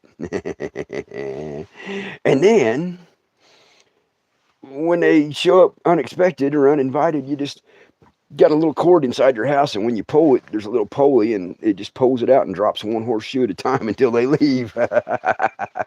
Of course, being Gen X, don't take any... See, here's the thing about Gen X. We just do what we do. Gen X, they got them fans now that spin. They spin really fast, and you can make them say things. You can also make them show symbols, So somebody shows up you don't want, you just turn it on, and it says, F off, and has the finger, That would be strictly Gen X at that point, right? And that's better than some things that we could say, right? Back in the old days, F off was a polite way of telling about somebody to leave. And we weren't throwing beer bottles and beer cans at them or brass knuckles. Yeah, see, that's the other thing about Gen X. We would fight with brass knuckles. We knew somebody's teeth was getting knocked out or nose was getting broke. Somebody's was. Sometimes we'd bare fist it, which wasn't much better because then. But today they're crazy. Today they'll have a fist fight and lose. They'll go back home and get a gun and come catch the guy out away from everybody and shoot him. What a coward. Back in our day, if you got your butt kicked, you shook hands and say, man, I didn't expect that. And 9 times out of 10, you'd never have another fight with the guy. You got his respect for standing up for yourself, and he got your respect by kicking your ass. Every once in a while, a guy would push it, and the second time, he wouldn't win. And that's the reason why a lot of them didn't go for round number 2, because they knew if they tried it a second time, they wouldn't be as lucky. Gen X, man. We stick to each other like glue, and then we'd go out in the woods and shoot each other with BBs, and then, get our little pocket knives and pick them out of it. Man, you're my best friend. I'm sorry, man. Man, you get this thing out of my butt. You weren't supposed to leave the pellet in. Ow. Man, I had to call my granddad one time. We were having a BB gun war, and somebody didn't take the pellet out of their pump up. And we had a rule with the pump ups 10, man. That would, oh my God, that would hurt. You can kill a rabbit with 10. 2, 3 maybe if you're long distance. Man, I get hit in the leg. Oh my God, it was over and bend me over the table and take a pellet out of my butt. How many of you all would want your granddad and your uncle with a knife and a pair of tweezers, or one of your friends is going to? Well, I mean, it's just the way it is. But you got all kinds of uninvited guests. You got the Marthas. Hey, y'all home? I know you're home. Your car's out here. Oh, good Lord. And then you got the other kind of uninvited guests, right? I went over to my buddy RK's one day, and we were going to go out and work on a project. He had this beautiful place, man. He had it was like a 14 by 30 trailer. It's a really pretty place. And it set down along a creek, and he had this nice little barn. I mean, it was a really nice little place. Man, I get over to his house, and we're not going to leave yet because we're waiting on my buddies to show up. And he says, well, why don't you go make some coffee? And he says, I'll get the gear and throw it in the truck. I'm like, all right. So I go into the house to get the gear. And, you got the cabinets. Man, I opened up the cabinet where the coffee's at. Oh, right. I mean, whoa. That snake didn't want me drinking its coffee. I did not know snakes were that possessive over their coffee. Man, that thing come out. Man, I go outside and arcade. He goes, what? I said, man, you got a snake in the house? He was like, well, huh? I said, man, you got a snake in the house. The head looked that big. He goes, I said, won't let me have any coffee. He goes, you're kidding. I said, man, I'll show you. I'm looking around, and the only thing he's got the old aluminum trash cans. This is how long ago it's been. I grabbed the lid off of it, because it's got a built-in handle. I said, come on. I said, come on. He said, what are you going to do? And I said, I'll put this in front of me, and you're going to open the door, and when it comes out, it's going to hit this instead of me. He's like, huh. Man, and we opened up the first door, and he just kind of jumps back, and I'm nothing. We opened up the second door. Ting, ting, ting, ting. Man, that thing was bound and determined to bite me through that aluminum. And Arcade, man, he's slamming the door, trying to slam the door and get gone. He gets the door closed, and I'm like, he said, man, that's big. I said, no, yeah. You ought to have it right here. It looks a lot bigger. It was one of them danger noodles, too. It had a nose like that. But it was black. It confused the heck out of me. Anyway, he's like, man, we get outside, and he said, man, I don't know. I said, I want coffee. He says, yeah. I said, it won't let me have no coffee. We're going to get it out of there. He said, well, how are we going to do that? I said, I don't know. Let me think for a minute. We got to the barn, and they got them long poles, that you can take the extensions off of it, but you got a cord that you pull, and it squeezes down. And one part's a cutter, the other part's a clamp, right? For pruning. It's like, man, okay, how am I going to do this? So I took these two heavy gloves and put them on each side of it and then taped it. And he said, what are you doing that for? And I said, I want to kill it. And he said, I don't care. And I said, I want to kill it. And changed my mind later. So, man, I found another pair of gloves. I got my shield, my Roman shield, and this pole, you know. He said, what we're going to do? I said, you're going to open the door, and when it comes out, I'm going to grab it. And he's like, all right. And I said, this part, I can just do it with this instead of using the rope. And he's like, yeah, okay. Man, we go back in there, and he opens up that second door, and it's not there. I was like, wow. He opens up the third door, and it's not there. It's like, oh, hell. He said, well, it's got to be there. And I said, yeah. Man, he opens up that third door. And that thing comes right out onto the floor. Now, I'm in a trailer, y'all. I got about 3.5 feet between those cabinets and the counter behind me. And that snake, it thought I was supper. Meanwhile, swing! RK has gone out the front and left the screen door open. It looked like, you know, an Acme cartoon. Phew, you can see the smoke on the carpet. It's like, holy crap. Brings me back to my grandma and my auntie. You know, we used to have a big garden.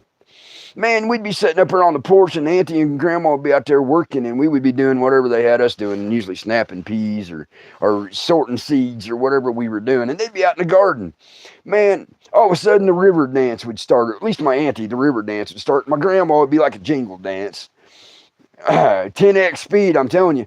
They would see a snake, and it was a 3-legged dance, man. The hoe and the rake would be going as fast as the legs. You couldn't keep up with them.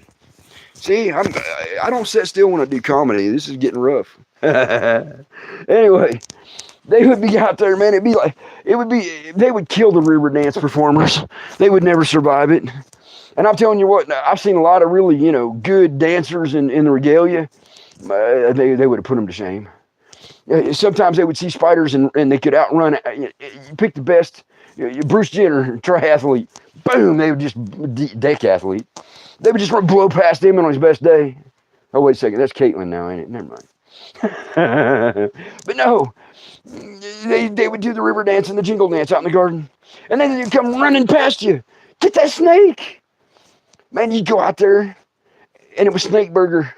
The rake and the hoe are laying there, and it looks like they have just, you know, chopped up sausage for cooking. You got to get the snake off the rake and throw it out in the ditch, and then you got to clean the rake and the hoe, or they're not going to use them again. But if they were going to make snake burger, why did they even bother to tell you to go get it? They could have just worked it right in the soil, right? Oh. But anyway, they did this every time they saw a snake. We were popping beans one day, you know, snap beans. And we were sitting on the ground, and we weren't very, very old. I was probably 10, maybe 11. And all of us cousins were sitting around these pans, and that was our job, to break the beans, right? Well, we had found a little green snake. That little green snake had been hanging out with us all day while we were sitting there, you know, since we'd found it. One of us was carrying it in a pocket or, you know, somewhere. Well, I lost it. It was my turn. I lost it. I don't know where it went. My cousin says, is it up your shorts? I said, heck no. It's not up my shorts. About that time, my auntie sitting across from us looks down. Her chair goes flying backwards. She goes up in the air and over backwards. And there's this little itty bitty green snake mixed in with her beans. Where's that snake at? You guys, we ain't coming back out there till you find that snake. We didn't find that snake the rest of the day. Might have been under my hair, or, you know, it was one of us had it. We ended up having to snap all the beans by herself, but it was a heck of a lot easier. Oh, auntie, man, she wouldn't even look at us, man. She wouldn't even look at the bucket with the peas in it because she thought the snake was still there. She's a little green snake. Now, back to my buddy RK. Man, I'm over at his house, and I want coffee. And that snake says, no, you ain't getting any coffee. It's mine. Well, you know, I don't put up with that. I want coffee. I'm drinking coffee. I don't care. Man, we go back in the house, open the door, and that thing comes out on the ground. Now, I have about 3.5 or 4 feet between that counter, that cabinet, and the counter. I'm not making fun of my grandma and my aunties no more. I'll tell you why. I can do the river dance, the jingle dance at 10x speed in the air, trying to get up on the counter behind me to keep that thing from biting me. And I don't know why it was trying to bite me. It couldn't eat me. It was just trying to keep me from getting my coffee is what it was. You know, Man, between the river dance and the jingle dance and me going, hey, oh shit.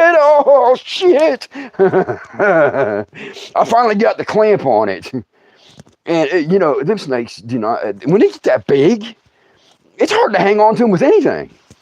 Man, I get the clamp on it and I get it held down and get the clamp on tighter. And I just drag it out, right? Y'all, that thing was like this across that kitchen. When I got into the living room, it was still in the kitchen. When I got it out the front door, I'd like to say that it was still in the living room, but no, it had decided that if I had a hold of it, it had to have a hold of me. It was wrapped around my leg. Man, I come out the door and walk across the porch. RK runs out to the driveway. He said, oh, that's big. I'm like, yeah. He said, I said, I gotta get it off of me, man. He's like, what? I said, I'm trying to hold this snake's head down to the ground so it can't bite me. And it's wrapping around my leg. My foot is going numb. It really liked me. It was giving me a big hug. And he's over at the driveway. I said, come on, help me get it off. About that time, my buddy drives in, right? I called him the Mad Scotsman. Y'all, I miss him more than I could tell you. He's 6'8", 6'10", hands this big. He gets out of his truck and he walks over and he goes, Raven, what are you doing? I said, he goes, man, you ain't got the right tools. You shouldn't be messing with a snake that big. His big old hand reaches down there where I got that thing pinched and trying to hold it to the ground. He grabs it behind the jaws, takes my thing out of the way, unwraps it, grabs it. He's got it like a daggone jump rope. I swear to God, he was going to jump rope with it. And he's big. He's 6'8", 6'10". He's got his arms out here like this so it can't wrap around him. You tell me how big that snake was. He goes over and throws it in the creek. Turns back around. He says, man, you ought to know better than mess with a snake that size. You don't even have the right gear. And he kind of looks down and looks at me. You got any coffee? I would have, except for the snake wouldn't share. It's like, come on. Really? You got any coffee? I'll tell you though, another thing about Seamus, we called him the Mad Scotsman.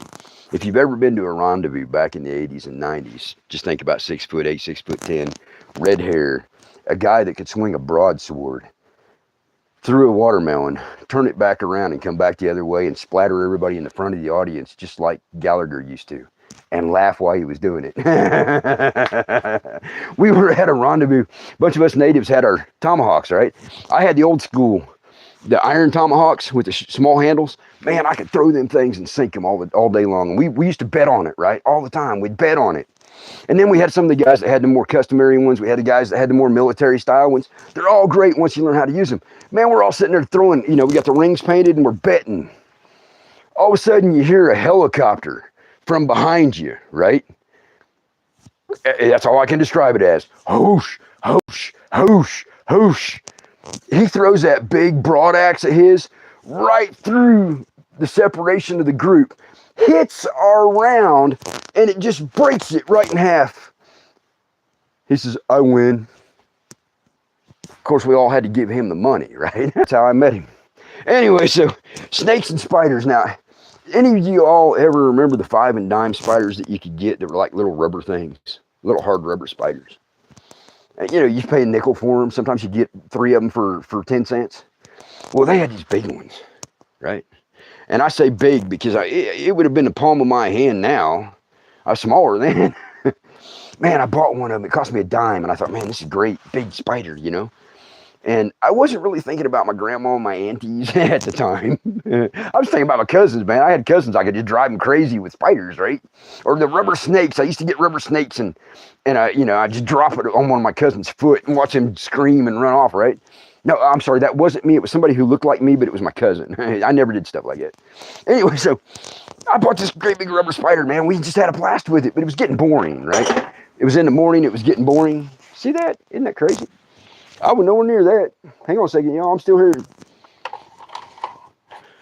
I don't know what the heck caused that, right? Well, I got bored. So I went over and we had a pine tree. I took it over to the pine tree and I rolled it in the pine sap. And then I thought, well, no, okay, that's...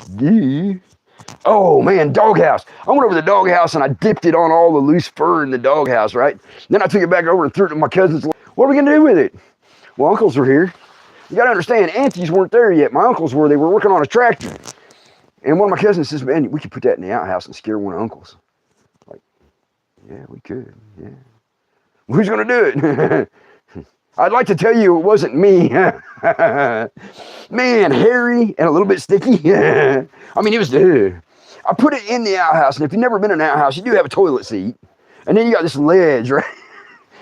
And the ledge goes right up to the toilet seat, obviously. And I sat down, and I had it sitting where, you know, my skinny little butt just barely touched it. I wasn't thinking about the size of aunts and uncles. I also wasn't thinking about aunties showing up for dinner for the boys while they were working on the tractors, right? And, well, we got bored. None of the uncles, Grandpa, nobody came up. Grandpa probably would have whooped the crap out of us if he'd have been the one that found it. Anyway, we went playing, man. We went up and teased the cows and got into all kinds of trouble and threw rocks at each other and clods of dirt. And we come back down past the barn. And just as we come past the barn, we heard this. Sounded like the bear that ate the too hot to eat. It's like, what the heck was that? And we're all looking at each other. About that time, the front door of the outhouse flies open. You gotta understand, I had skinny aunties. And then I had the auntie that had, you know, ate a little bit too much. Oh, she was big. Come to find out later, she had diabetes. Shame on us. But she was just, you know, quintessential big German gal is what she looked like. But anyway, she come out of that outhouse. The problem is that she didn't get her bloomers up. You know, my family was old enough. They wore the flower bag dresses that they made. Or they made them out of fabric too, but it was the old style, that old style of dress. And then either the bloomers and whatever, you know. Man, she comes out of there and her bloomers hooked around one ankle, and that didn't stay very long, and the wind was blowing. Man, her bloomers went flying in the wind out toward the cornfield. Thank God they never made us go chase that. We'd have been in the next county. But faster than Bruce Jenner, I swear she was hurling snakes as she went, man, to the house. Ah, get that spider! You ever see a dragster when it's smoking the tires? That's what our yard looked like. Man, she gets in the house and she's talking about it, and we're all just standing there going, oh. I mean, literally, we looked like we were statuary. It looked like Medusa had walked past us, and we looked her in the eyes intentionally. Because we knew what was coming. Y'all know, right? You know when it's in the air and about to hit the fan to get out from in front of it. The problem is we threw it in the air and we also turned the fans on at the same time. I have to say this about my cousins. Not one of them went, he did it. Not one of them went, he did it. My uncle comes out of the barn and he goes, what was that? I said, Auntie. He goes, why was she screaming? I was like, I was the youngest one, you know. They always figured I was going to say. Well, my older cousin, he says, spider in the outhouse. He goes, really? He says, I'll take care of it. And he goes, we're like, oh my God. You know, at this point in time, we have now looked Medusa into the eyes, and we see Ifrit coming. It's going to be, you cannot pass. And he's looking at us. My uncle goes over there. He opens the door and he looks in there. He goes, oh. And, you know, anytime you saw Uncle or Grandpa go, you knew it was coming. And you knew better than to run. You could run, but then you got 10 times worse when you came back, right? He walks over there and he looks at that. And you can see it on his face. He was like, you know, trying not to laugh. Because he knew, you know, there's consequences. He's like, and he straightens up. He goes, who did this? And not a word came out of anybody's mouth. Nobody. He's like, he kind of turned away. I know when he turned away from us, he was like, you know. Then he turns back around and he's like, all serious. He said, you know, I'm going to tell your grandpa. It's like, oh, God, no, not Grandpa. I'd rather get it from Uncle. Uncle would make us run around the barn or go do chores. You know what Grandpa's going to do, right? He yells at Grandpa. Grandpa comes out of the barn, and he's working on the tractor. So not only have we got in trouble with Auntie, but Uncle has interrupted Grandpa working on the tractor to bring him out here to deal with us. He hands it to my grandpa. He says they stuck it in the outhouse, and I ain't going to say her name. Auntie was in there, and she ran to the house. He says, I think that's her bloomers over there hanging in the corn. Now, at that point in time, you'd think my grandpa would have lost it.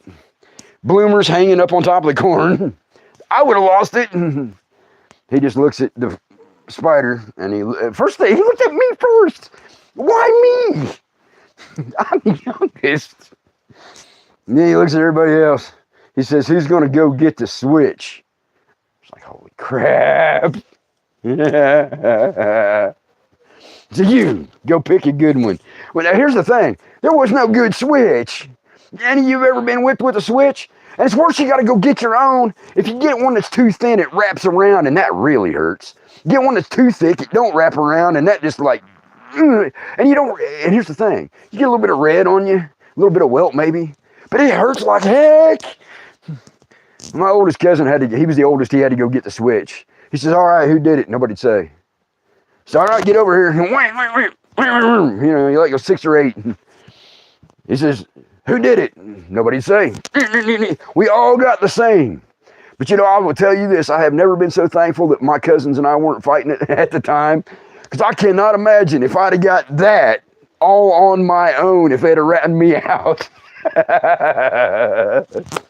I'm just saying, man, if Auntie and Grandma would have seen the spider that we had up in the barn, oh my God, y'all, we had wood spiders. You know what a wood spider is? First of all, they're jumping spiders. They can jump 6 feet in the damn air. And they get, you know, some of them can get that big if you count their legs. And they can jump. Man, I found one by accident. Man, I was moving a wood pile, an old wood pile. Snakes were in there too. If I'd have told Grandma there were snakes in that wood pile, she'd have said that it was cool. It could jump. And I caught it in a bucket. I stuck it up in the barn, man. You know, the old movie, Charlotte's Web. You know, she spelled some pig and whatever, you know, amazing or whatever.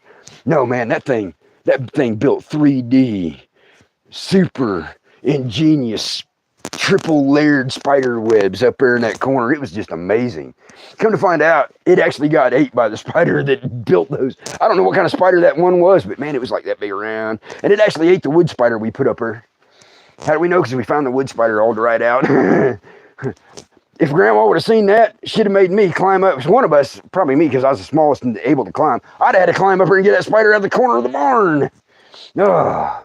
But yeah, man, we always had fun with stuff like that, you know. I'm going to go as long as you all want me to, or until I run out of material. But no, we always had spiders and stuff like that, you know. Now, where I lived at, I grew up in an outhouse for years, y'all. We had an outhouse, and in flu season, the joke is 100 yards to the outhouse, will he make it? By will he make it? Hell no. You had a bucket. At night, you had a bucket.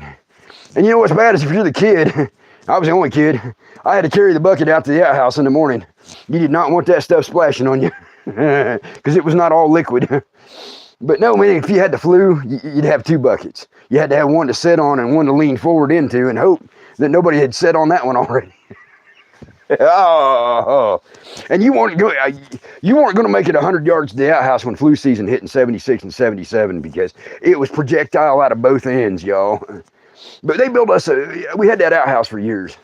And it was cool, man. My granddad was amazing. He figured out that it was easier to put an outhouse over a cistern for like a septic system. So that's what he did. He put the outhouse over that and then it could be drained. You didn't have to move the outhouse all over the place. You just had to have skids on it to move it.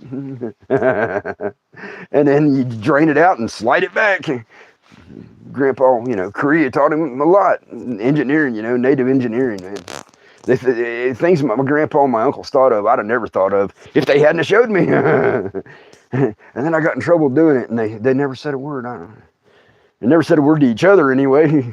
That's funny about my family. I do stuff that they taught me, and like Uncle John would not tell Uncle Kenny that he's the one that showed me how to do it. We made potato cannons, you all, that shot golf balls.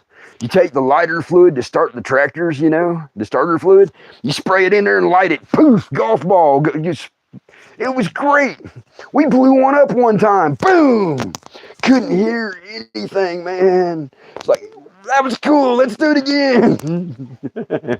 We were shooting them things all day long. And next morning, neighbor comes over. That's Angus. He comes over and he goes, I don't get this. And my grandpa says, what do you mean? Look at this. And he had a whole hat full of golf balls. That's how close we were to his house and didn't even realize it. Of course, growing up, we cut grass all the time. I mean, we cut up in the fields and we cut out and around the house and everything else. But now I have to tell you all, I was an early assassin. I didn't even know I was an assassin at 16. Man, my granddad says, man, you got to go out and get the gutters cut out along the road. And I'm like, all right. Well, we had this process. You go out in the morning with your pickup truck and you get all the glass and bottles and cans and crap people threw out. You don't want to hit that with your tractor, right? And then when you go out there, if you're going this way, you want to drop down and shoot everything off into the woods. And on the other side, it would have been shooting it out into the field. But that area right there, we had walnuts and hickories, so we had all kinds of nuts, acorns and everything in those, and we would collect them. We'd collect the acorns, and people would feed them to their pigs, and then we collect the walnuts, and we made tincture and tea out of it. But no, I'm telling you, man, I thought everything was good. I went out there and cleaned it all out in the morning. I went and got the Ford with the belly deck in it, little Ford Cub, and I'm running up the ditch. Man, it was great, man. The first batch I hit, you heard it, pop, pop, pop, pop, pop, pop, pop, and you can see it shooting off into the woods, and I'm like, yeah, this is cool. Hit the next batch, boom, shoot off into the woods. It was taking out branches and leaves that were in the trees. I'm like, yeah, this is awesome. So I get down to the end and I pull the deck up and I pull back and I turn around and I'm going back up the ditch again and I shoot it off into, man, it was like 300 and 400 acorns and walnuts per hour out into the woods. It was as cool as could be, man. It's like, yeah, that's awesome, man. I get done. I did a good job. I got it cleaned up all the way around that side. Next day I had to go the other way. I take the tractor back and I park it and I go in the house and I still can't remember if my granddad called me or if he came over. I got into trouble a lot, y'all, and sometimes it wasn't even what I knew he was doing. I think he called because I remember, you almost killed Angus, and I'm like, what? I didn't even say Angus. I'm not hunting. What are you talking about? He says Angus was hunting squirrels, and he says you went by and shot 500 rounds of walnuts, and it's like, well, I didn't even see him. I didn't know he was there. Nobody told me he was going to be hunting. Can you imagine? And he was a vet. Can you imagine he's out there squirrel hunting, right? And he's like, About that time, 500 rounds a minute, acorns and walnuts shooting out into the woods. I swear I was not trying to kill him. But I would have loved to have been a little squirrel watching him duck down behind the trees. Saw him the next day. And apparently everybody was giving him crap because when I come up, we were getting ready to do something out in the fields. And I come up, and somebody said something to him, and he looked at me, and he turned around. I'm telling you, I did not mean to do it. There are some people I would have done it on purpose to. Y'all know that. I bet you had people you'd have done it on purpose too, right? But no, we had all kinds of crazy stuff that we did, cutting grass and this and that and the other, and knocking ice off the water. And we had a clicker pump when I grew up. Any of y'all know what that is? You go to sleep at night, and you can hear this little in a rhythm all night long, but if it freezes over, it stops and you wake up immediately because you can't hear the noise no more. You know, you got to go knock the ice off the well. Things you do. Now, I got to tell you, there's a lot of really weird things, and I'm looking down here. Let's see.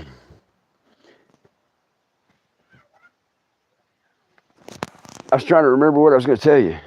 I made me a little list, but not much. No, being Gen X, we had a really weird thing. You know, you had the people that lived in town and the people that didn't. So when we were growing up, we had like a lot of things, and I've heard other people talk about it, but like we had recess. You had to go up at this angle to get to the top of the slide that went straight down. When you got at the top, your nose would start bleeding and your ears would pop. And in the summers, in the spring, in the fall, when it was still hot, you touch the top of that thing and it would just melt the skin off of you. If you're wearing blue jeans, it'd be like road rash, man. It'd just melt them to your skin. That straight slide was so high up that kindergarten and first grade, and I think second grade, couldn't even use it. But we had kids, there was no sides on it to keep you from falling off. You got up there and you went down, and if you went down the wrong way, ooh, that hurt. We had tetherball, you know. Everybody talks about playing dodgeball. Now, I had that waffle mark on my face more than once. I've been hit so hard in the chest that I landed on my ass, you know, up against the wall. It was great when you were younger, and I don't understand how this works because our schools were weird when we were kids. Like, y'all realize that all the skinny kids got put on one team, all the athletic kids got put on another team, and all the fat kids ended up on the other team? Y'all ever notice that? And me, I always went from skinny to fat. But then we played dodgeball. And it was supposed to, like, when you were younger, it was kind of even because everybody had to run up to the middle to throw it. And you could catch it, maybe catch it upside the head, whatever, you don't know. But then when you get into like 7th and 8th grade, like us, we were farmers. We threw hay, set fences, pulled wire, feed, seed, everything. Man, by the time we were in 8th and 9th grade, especially freshmen, man, we had some muscle. We really had one over on the city kids. Man, you come into and you could get a hold of that ball, man, and you already knew how to throw it, right? Man, I can tell you how many times, and I'm telling you, that's where that idea for that injections into the face that freeze it, right? I believe in life after love, after love, after love. Is that how it goes? I like Cher, but I can't see how you sing when you have to do it like this. I just don't get it. But no, I mean, that's from that waffle pattern, you know. You get smacked in the face and your whole face is numb for half the day, and it's kind of puffed up, and all the lines go away, except for the waffle marks. That's where they got the idea for them botulism injections. I'm just telling you. Holy crap, how many of y'all listen to me got concussions from playing dodgeball? I'm just saying. But we had one better. We had tetherball out on the playground. You know, a ball on the end of a string on a 6 or 8 foot pole. I think it was 8 foot pole. And the idea is to wrap the cord all the way around the pole and you win. But if you just take it and throw it straight for the guy's face at the other side and break his nose, you win anyway, right? That was the equalizer at the time between us and bullies. If you went the other direction, you know, there's that little spot down here. Oh, that requires ice too. We would never do that on purpose, ever. But now, there was something else that we did as Gen Xers that a lot of people don't get. We had boxing gloves in the gym. If you had a bully and you really wanted to call him out, you could put a mouthpiece on, headgear on, and boxing gloves on, and you could settle it in the gym. And if the bully wouldn't take you up on the challenge, he was now the one embarrassed, not you. And of course, we had any of y'all remember the one kid that got bullied that finally snapped? Holy crap, we had this dude that was about yay big, tiny guy. And he'd been getting bullied, and we'd been kind of intervening for him every once in a while. But man, somebody did something to him in the gym one day, and all of a sudden you heard this, ugh. He's like, what the heck was that? And what it was him taking the guy that was bullying him, planting him on the floor, and bouncing his head off the gym floor. We had to get him like this and like that to get him off the guy. But, you know, they all got in trouble and this and that and the other, but you know, that's the way it got settled eventually because, you know, even back then the system didn't protect you from bullies and it wasn't supposed to. Eventually you would get ticked off enough about it or the other guys that you ran with got big enough to deal with it, right? And it didn't require knives or guns or any of that crap. It just required to finally get sick of it and stand up for yourself. Man, I tell you, the worst one I ever had, there was 5 of them. And they always wanted to fight me all at the same time. And they always wanted to do it where I couldn't. And of course, I was raised, man, don't fight unless you have to. Do everything you can to walk away from it. I was taught from the early age martial arts. And that was the deal. You're going to learn all this, but don't use it unless you have no other choice. Well, one day I just had enough. And I said, well, I'm going to meet you here, you know, away from the school. So what you do is you go home first, and then you meet. That way it's out of school jurisdiction, right? It's not out of police jurisdiction. But back then the police would say, oh, okay, it's settled. Go home, right? They'd check you over, and if you had to go to the hospital, they make sure you call your parents. But they just go home. But anyway, so I met them. And 5 of them. You talk about ballsy. So I was not that big yet, but I knew how to fight. And I said, one at a time. And they like, oh, no. I'm like, oh, crap. I just screwed up, right? Because I didn't bring anybody with me. I didn't want anybody else getting in trouble. About that time, one of my uncles steps around the corner. I had no idea he even heard about it. Somebody had called him, maybe one of my cousins. One of my uncles steps around the corner, and he'd be a Vietnam vet. He scared me. I think he scared my granddad, and granddad scared everybody in the county. He stepped around the corner and he says, boys, he says, it's going to be one at a time or it's going to be all of you and me. And I was like, yeah. Man, my face was swollen shut. My eyes was swollen shut. My mouth was swollen up. Blood running out. My nose got bloodied. I had a crack across my forehead. But you know what? I took all 5 of them one at a time. And the 5th one finally said, nope, nope, nope, I don't want to. He wouldn't. Even after the first 4, he wouldn't fight me. My uncle took me back to his house and put the meat on my face and the ice pack on my head and ice packs on my hands that were on my head. He was funnier than heck. He doctored me up. But see, that's the way it was when we were kids. You know, people don't understand it. I didn't have a dad that stuck up for me, but I had my uncle, my grandpa. And I think that's part of what, I don't mean to be too serious here, but you all think maybe that's part of what we got going on right now. Because we just don't have dads like we used to, or uncles like we used to. I mean, dads always had to be dad, you know. Do you not understand what I was just telling you? Right? That was my grandma in my case. I thought I told you. I'm going to get this through your head. If you lost your mind, what was you thinking? I mean, they could do it. It was almost like dancing, you know. It was like when they were whipping you, it was almost like a square dance. Oh, yeah. Of course, you were trying to dance around them not to get hit so hard, right? And they just follow you on around. And it was synchronized with every syllable they spoke. But the uncles and the aunts, they were the ones that like, hey, you know, make sure you use condoms. If you're going to be driving like that, here, do it this way. I mean, you know, they know you're going to do it, so the uncle was the one that showed you how to do it safely so that you wouldn't get killed doing it, right? Like jumping off of bridges into the river. Y'all ever do that? But no, I mean, we just, growing up, we had parking. You know, there's a lost art, finding a place to park. There's so many people and so many houses. There's no place to park anymore. Man, where I grew up at, you had miles where there was nobody. You could park and nobody was going to drive by. None of you ever went park. It wasn't me. It was somebody who looked like me and drove my car and my truck. Just saying. And music. Somebody asked me, sent me an email, said, man, if you're going to do a live show, can you talk about music? Look. My music is it's 70s, 80s, 90s, 2000s. That's kind of where my music falls into. Alternative, indie, singer-songwriter. It's old school music because I'm old school, right? But now, if you're talking about old music, the thing I always thought funniest is most people didn't realize that music was talking about 3 things, all right? 60s, 70s, and 80s music was talking about 3 things. It was talking about sex.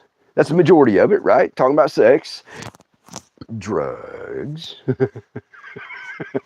or the effects of having drugs. I mean, that's what the songs were about. You know, I always point out to my favorite, Afternoon Delight. That was not eating ice cream, you know, the 3-colored ice cream. No, well, that's for a different podcast, laugh podcast. But no, Afternoon Delight was about sex, right? Everybody likes Michael Jackson. I like Michael Jackson. You know, I like his old stuff. But you remember that song? I want to rock with you all night. See you in the daylight. Well, what's he going to do all night and then see her in the morning? I'm just saying. Maybe that's the reason why Billie Jean wasn't his kid, right? His lover, hey, we caught him now. He said he wanted to rock all night back in the day.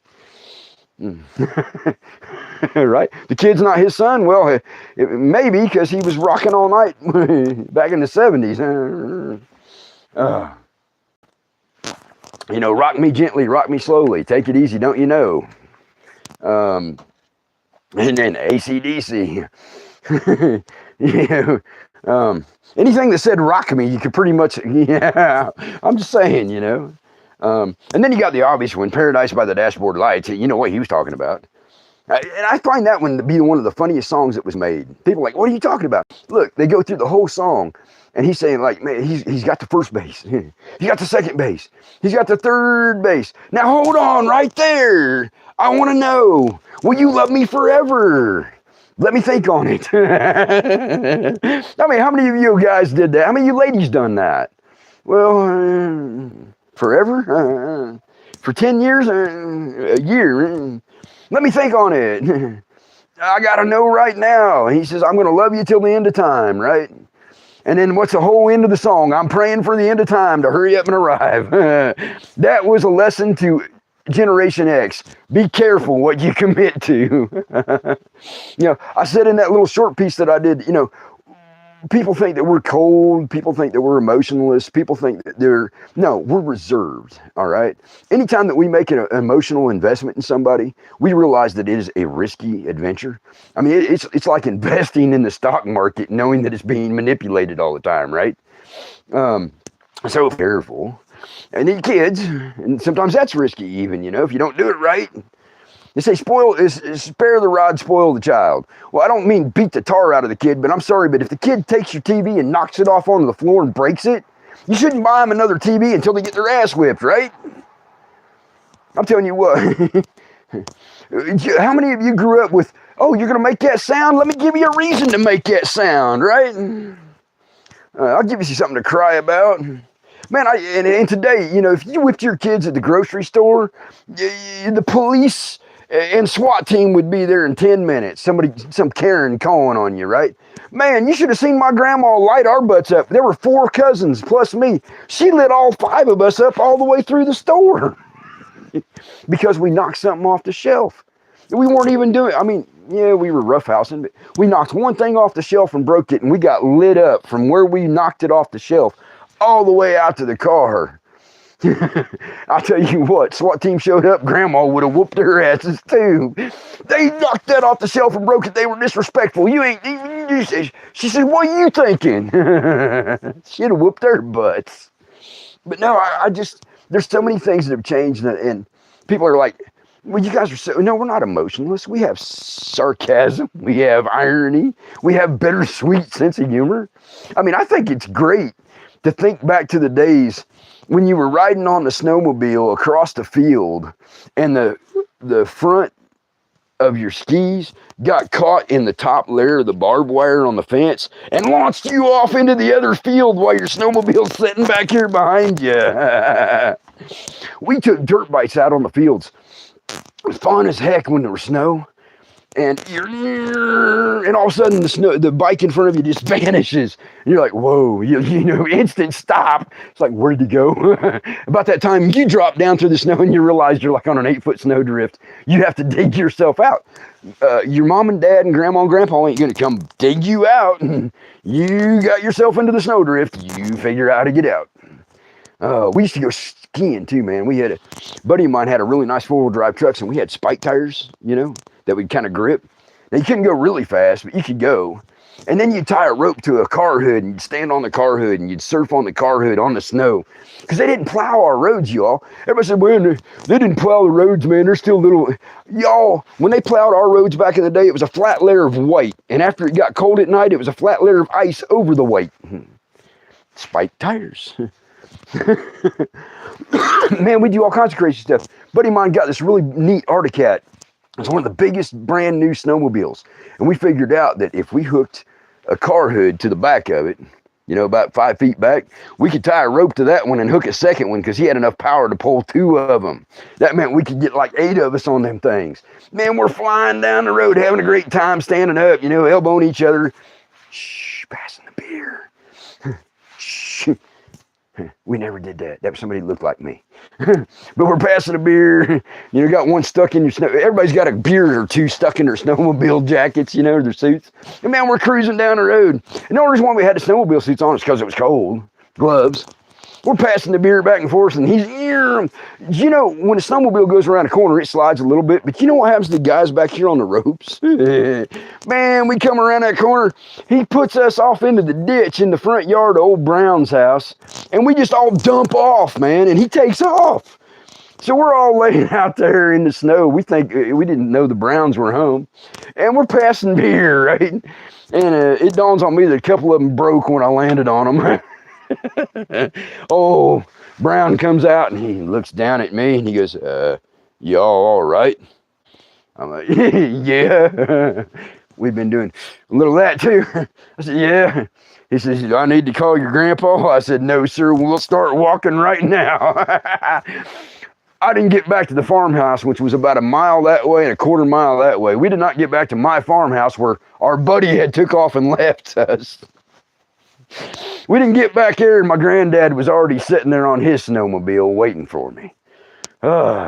Y'all been drinking? Yes, sir. You know why I said that? Because if I'd have lied to him, I'd have got lit up and laid out right in front of all my buddies. I told him the truth. I got grounded. How many of y'all knew that? You know, no point in lying when you already been caught. When you already put the shit in the air and you'd already turned the fan on and you were standing right there waiting on it. There wasn't no point in lying at that point. My granddad was cool though, you know. I used to sneak out at night all the time, and I don't understand this, you all.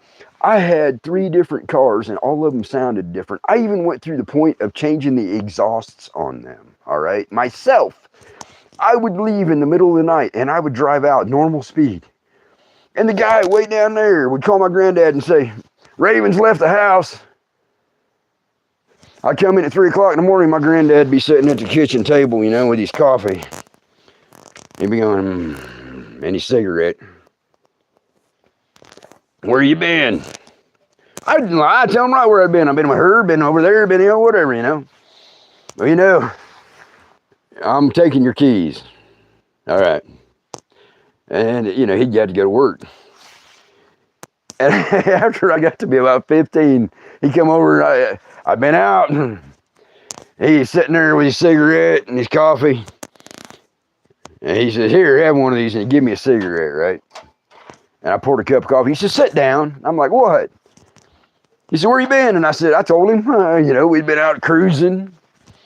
He said, look, if you go past the old barn and down to the river bottom and go out the other way, none of these guys will ever hear you leave. And I'm like, huh? He says, I'm getting sick of having to be over here every time you do this because your grandma makes me come over here. Just go out that way and go out normal speed and nobody will call me. It's like, really? Yeah. Come to find out, he had already made arrangements with Angus and Angus's brother and Brown that if I went out that way, he knew I was leaving. Because my grandma was not going to let him sit at home if I was out doing my stuff at night. That's what I'm saying. Gen X was different. He knew I was not going to go out and kill anybody or rob a bank. I was just going to go out cruising with my buddies, drink a couple of beers, maybe smoke a little weed and throw some rocks in the river until we got bored and went home. Right? And we did not get loaded and drive. I didn't do that until I was older. Shame on me.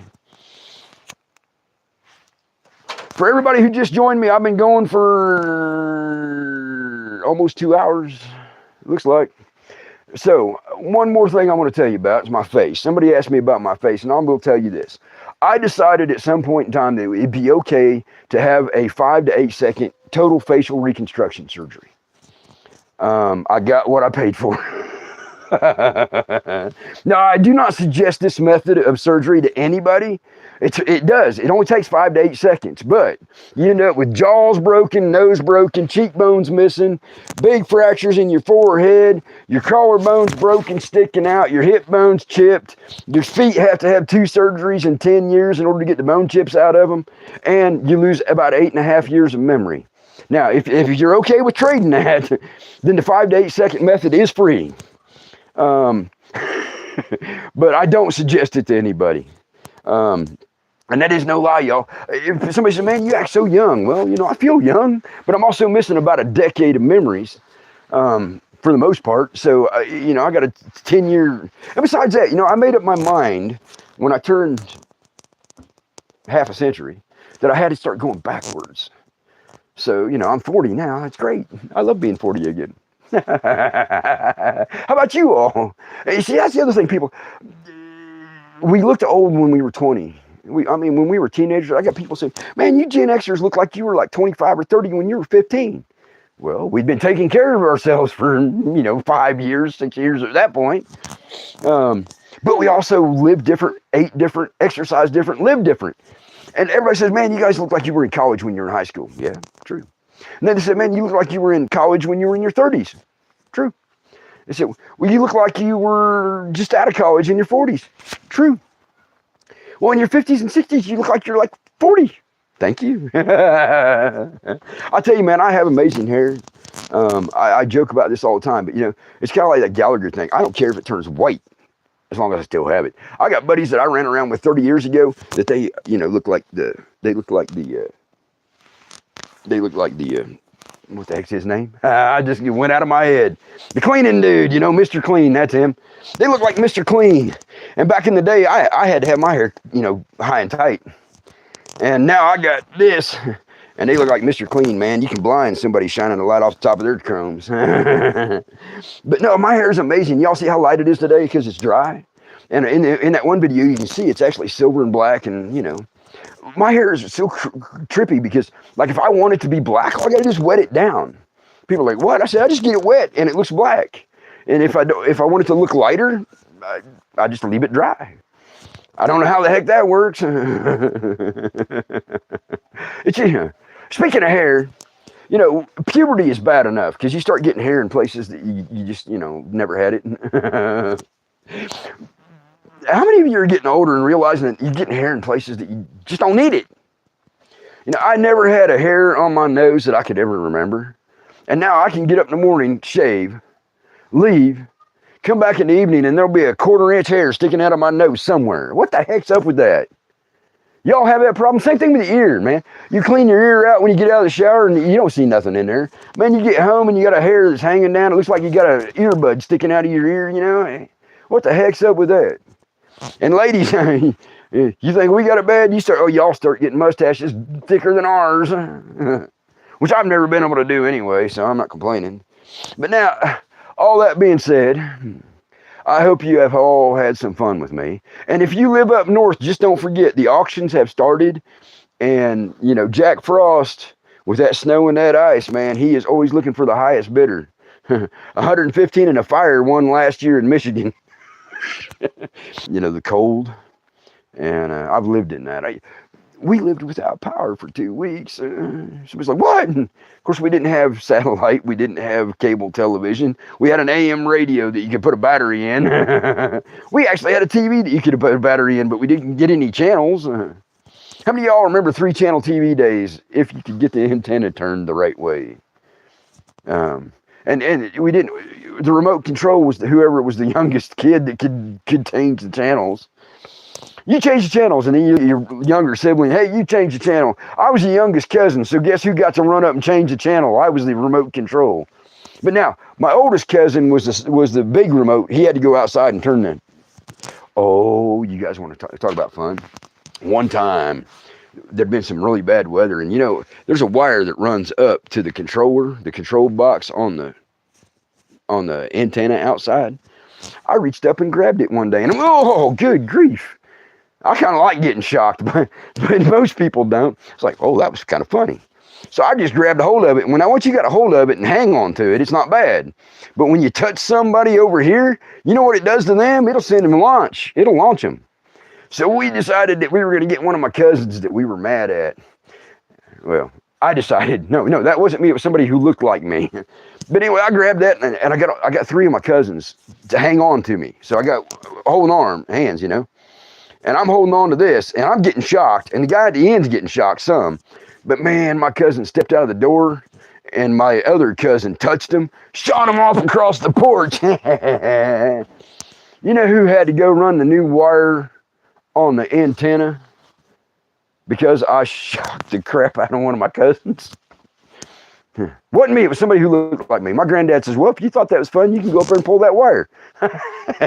So I had to climb up, take the wire and connect it. See, we were taught that stuff too. So yeah, we get in trouble. It's a lot of times we were taught how to do something. Man, I run my lawnmower through the barn doors. Yeah, first time I got on that stinking thing and my foot slipped, boom, right through the barn doors. I had to call my granddad, and I thought, man, I'm going to get lit up, right? And no, he come over and he goes, well, he said, I understand how it happened. I had a little bit of oil on the bottom of my shoe, and when I put it down on that Ford Cub pedal, it slipped off, and boom. I learned how to rebuild the door and rehang the door. That was my punishment. Boy, that's terrible, isn't it? I had to work for a few hours. Don't you wish things were that way today?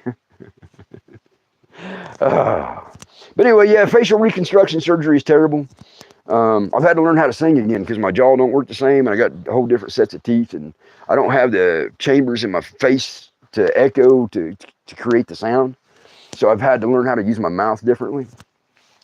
But anyway, I wanted to do a live show, and yes, it's really hard to make sure that my timing's good for you all because there's nobody here besides me and I think a couple bugs flying around.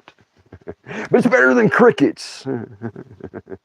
All that being said, you all, if you want me to do another live, let me know, and I will try to find a time for it. Maybe New Year's Eve if y'all want, but a lot of people go out on New Year's Eve. How about New Year's Day? You know, it'd be on Friday. Because I may have an appointment on New Year's Eve. I'm not sure yet. But I could do one New Year's night. So it would be something to recover from, just like recovering from Christmas. Speaking of Christmas, do you know how bad it is to go shopping, even grocery shopping, the day before Christmas? Y'all, any of you poor people have to go out the day before Christmas? I'm telling you, I went to stretch my back. I got slapped by 2 women. That's how crowded the grocery store was. I was just scratching my back. I got slapped.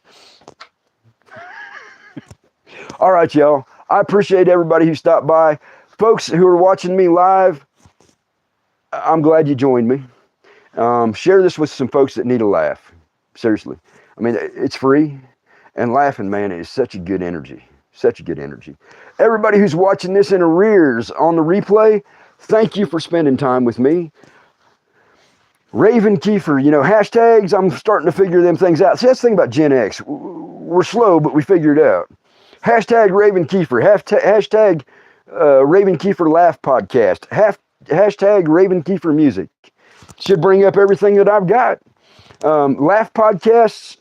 I got 260 some hours. I'm not sure exactly how many. I got 260 some hours that are audio that are out on the streaming platforms. I know I'm on iHeart, iTunes, Podcast Addict, Podbeam. I know I'm on a lot of those. So wherever you listen, just type in Raven Kiefer Laugh Podcast.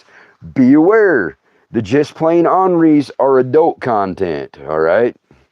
But there's probably 3/4 to 75 to 85% are standard podcast. It's that 15 or 20% that's just adult material. My music's available anywhere that you listen to music. I'm at 10 albums right now. I'm working on 2. That answers a question that somebody wanted me to answer tonight, but I didn't want to do it while I was doing comedy. I'm working on 2 more, but they won't be released until spring. I'm trying to get the last 6 or 7 songs processed from the last show I did on Thanksgiving. We had an error in the format, so we had to redo them. So I'm sorry it's taking so long, because, man, that's been a month. But we had an error in the format, so we had to get it fixed. And what do you call it? The post is done, and I got to do the finals. And I'll try to get them up this weekend. Other than that, let me know, folks. Send me an email. It's always in the description. Send me an email or make a comment in here. And let me know if you want me to do a show on New Year's night, 9 o'clock.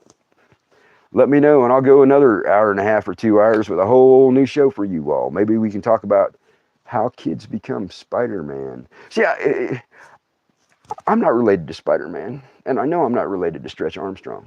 And I'm pretty sure my wife wasn't. I want to know how my kids are getting stuff off the shelf up here that I can't even see or reach without being on a step stool. They either got to be coming across the ceiling, or they got to be, either webbing or it's stuff I haven't seen in years. The 4-year-old is running around on the floor with because I can't reach it. Anyway, y'all want another show next weekend? Let me know, and I'll put another outline together, and we'll have some fun with some more stuff. Appreciate y'all. Mahe and I, Favour, nothing missing, nothing broken, nothing absent from your lives that are needed. And thanks, everybody. Appreciate y'all, whether you're with me live or you watch me on replay.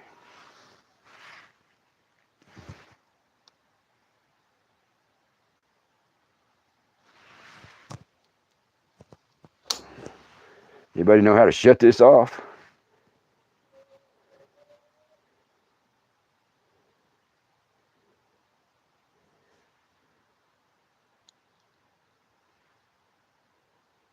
See y'all later.